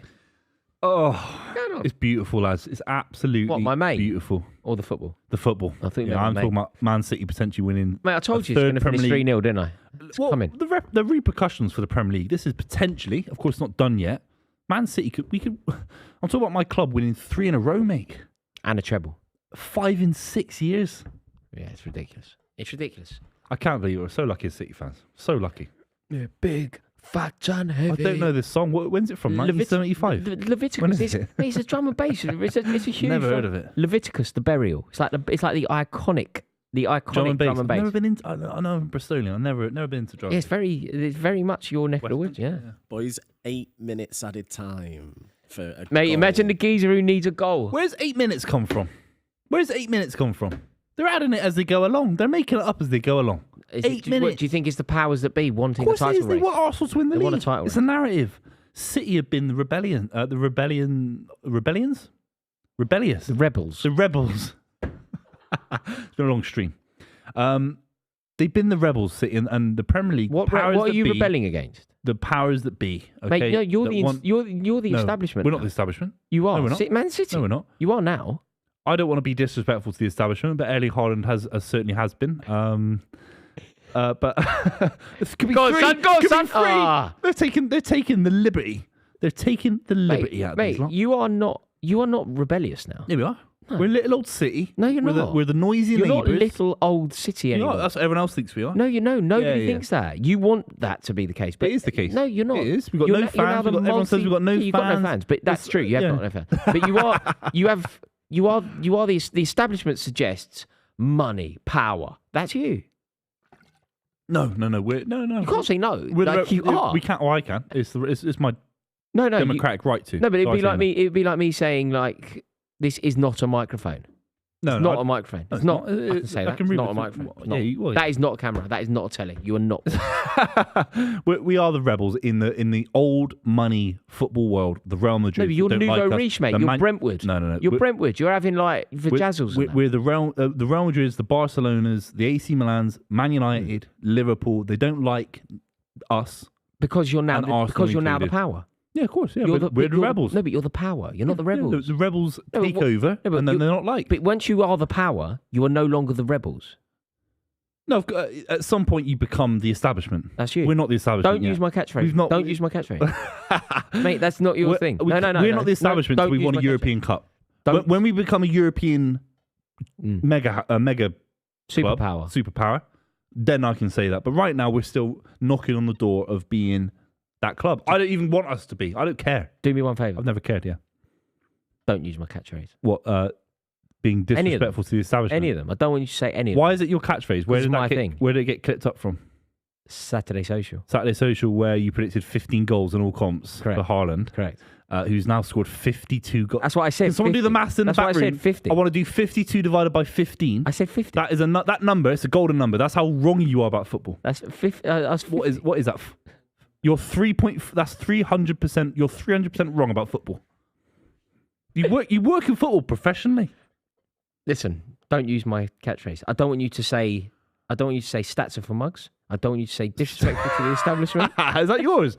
Stats are for mugs. That's not yours. What are you on about? Stats are for mugs. I've never heard that. What? Says who? Who's do you?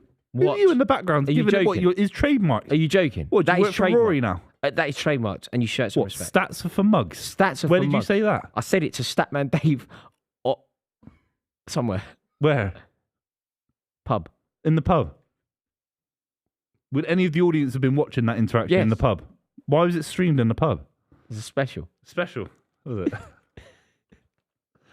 Stats are for mugs. Interesting. Stats are, I don't do use agree it. You with just you. I used do it. agree with You you. just used it. I do Don't agree use with it. you. Don't say it. I agree with you. No, but Stats are for mugs.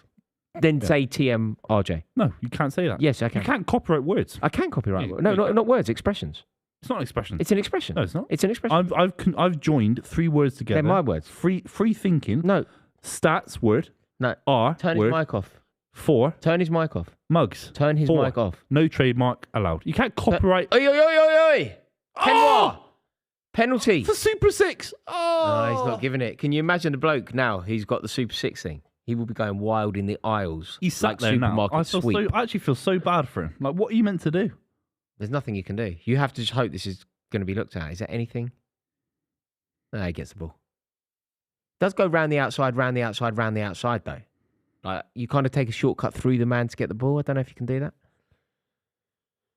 8 minutes. This geezer's got 4 minutes to life-changing money. The biggest 4 minutes of his life. Good turn, sir. For Brighton. Great This could be turn. 3 now. Has 3-0 been in the Super 6 predictions? Oh, no. If this goes in, it's over, isn't it? Oh, my God. Brighton. Oh! Key. Ramsdale saves. Oh, it's a terrible save. Yes! Oh, it's 3-0.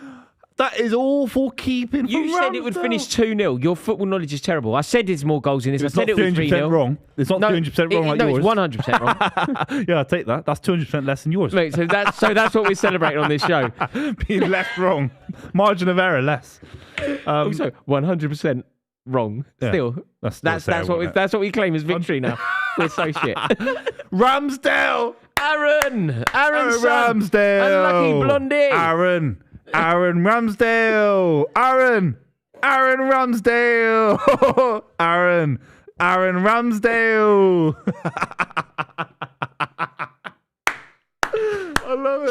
Do you know that I love song? it. You know that tune? Do you know the original player that was used for? Liverpool. No, is it? It's like, because you know the song is Boney M, Daddy Cool. Yeah. They did it for Harry Q. So like, Harry cool. Harry Q. Quite work for Ramsdale. Harry Q. He's on the pitch. He's doing a Jose Mourinho at Old Trafford. Mate, 3-0 as well. That is so... Mate, it's going to be 4 How in do 2 you lose a minutes to Premier League go. title race? Yeah. Do you lose like that? Really? Not like that, no. Really? Not if you're proper, you don't.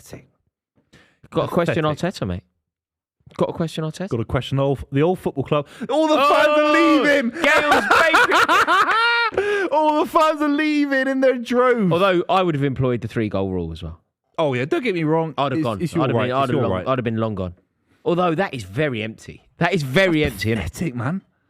If you're an Arsenal player and you're thinking we've come second this season, there are so many positives for Arsenal this season. And I What? look up at the stand and they've all left. As soon as the chance has gone to win the league, they've left. It's pathetic, man. Am I wrong? Let me know in the comments down below. Am I wrong? You're probably right, but I would have done it, so it's hard for me to... I would have left. Yeah. I would have left. I would definitely have left. In a temper. I'd have got to the pub as quickly as possible. That many fans leaving. Oh, the league's gone. Let's leave. But people are leaving not because they're not appreciative. They're leaving because they're furious and they want to go to the pub. Oh, wow. Could be 4. How slow is that, geezer? Stanley, Who's well, that? who is that on the left? Slowest man in the world. Is it Tierney? No, it's not Is he? Tierney. It's not Tierney. Who is it then? Why is he the You slowest thought- man in the world? You thought it was Tierney? I can't tell who it is. I can just... It's tiny telly. Who is it? Who is it? Hey, look. Come on. Why is he the slowest man in the world? Huh? Why is he the slowest man in the I world? don't know. Who is it? Number 24 for Arsenal. I can't get up on my phone. Is it not Reece Nelson? Is he on? I can't see the TV so far away. They keep moving. Yeah, it's Reece Nelson. Exactly. They keep moving the TV away from us. It's like it's a joke. It's a practical joke. Honest to God. Here we go, lads. Can we get a little zoom in on my phone, lads? Lower the exposure. Can you do that? You're going to have to stand up and go to I'll the lower camera. my exposure. Yeah, that's what I'll do. I'll go to the camera. I'm coming to the camera. Where are we at? Wait, you're going to need this mic. You tell me what to say. You say it and I'll say it into the mic. Oh, no, it's out of focus. Go closer and then zoom out. Go closer and zoom right in and then... Focus me up, lads. Focus me up. Yes. Look at that. The Premier League table. Is that all this is? Is you showing the Premier League table? Where are Arsenal on the Premier League table? They bottled it, lads. Nobody can hear you. You're not talking into a microphone, Buvey. Literally nobody can hear you. You're not talking to a They microphone. bottled it, lads. They bottled it, lads. Okay? They bottled it. They're just looking at your arse. Look at that. Ah, it's in focus. Yeah, but nobody can hear you now. You're talking to nobody, mate. I'm loving it, lads. Come on. Mate, that didn't go to plan, really, I'm did it? loving it, lads. Did that go to plan? Yeah, it went to plan. What that was whole a smooth, segment professional went to plan. Transition. So you jumped up. That's exactly how you hoped it would go. I love football, The lads. league's over, isn't it? It's You've won the over, league. lads. You've won the league. Brilliant. Thank God for that, eh? It's over, lads. Thank God. I feel so sorry for the kiddie who was in Super 6. Didn't win it. Didn't win it. That is But a thank shame. you so much for watching, everyone. I really appreciate it. Brighton are amazing. Do you think any of the Brighton players that could leave, you know, like the McAllisters and Caicedos, do you think they look at this and go, we're onto something here? Because that's how I feel about Brighton. I don't think Brighton can offer the money. That once the money comes, you look at Cucurella. There's no doubt He's a poker boy. Do you know that? You like to bit poker? That's his thing. That's where he made his money. Oh, Bloom. Yeah, right. Yeah. What a win for Brighton. And the narrative. I know I don't want to be too much about it, but Brighton won't get recognised for this win. Arsenal will get recognised. Oh, I see what you mean. But not enough. Yeah, I see what you mean. Arsenal will get recognised for bottling it, rightly so, and that will be on my channel later, so make sure you check that out. I'll be talking about the bottle in a big way. But Brighton fans, in reality, massive round of applause. You've gone to the second best club in the country at the moment, a club that have been leading the Premier League title race for 30-odd weeks of the season, and you beat them 3-0 at the Emirates. It's a serious result, Roars. I agree. It's a statement result because it tells you exactly who Brighton are, exactly where Brighton are going, but it also tells you Arsenal were never going to win it. They were never going to win it. I really thought they were, but they're weak. They're mentally weak. They're have to keep them. They're soft. They're soft. They had Soft to keep the underbelly. pressure on. They had to keep the pressure on Yep. because you've got big games coming up and you never know, and they've thrown it. 100%. Look at the teams that they have thrown it against as well. West Ham United, Southampton, Brighton at home. Everton. Drop points in Newcastle as well. I mean, there's a few there. No, but Jorginho's most waving. recently. Oh, I know, Jorginho. Oh, yes. Oh, yes. Oh, that is a delightful sight. Unlucky, mate. I'm really disappointed for you. Mitoma, what a boy. Really Go on, good son. win. Really Go on, good son. win. They play football the right way. It matters. It does matter. They beat Arsenal playing their own game. They outplayed Arsenal. I love football. I love football. There we go. Buvey, Shout out to NordVPN as well for backing us. Big up yourselves, of course. And Super Six. They have been backing us this season. So sorry to the lad who obviously didn't quite win. Yeah, but you do it next week, mate. 250 grand. And it hasn't Like cost you a I penny. do every week. I just choose not to do it for the sake of the fans. Thanks so much for watching. If you're new to the channel, make sure you subscribe. And we will see you very, very soon.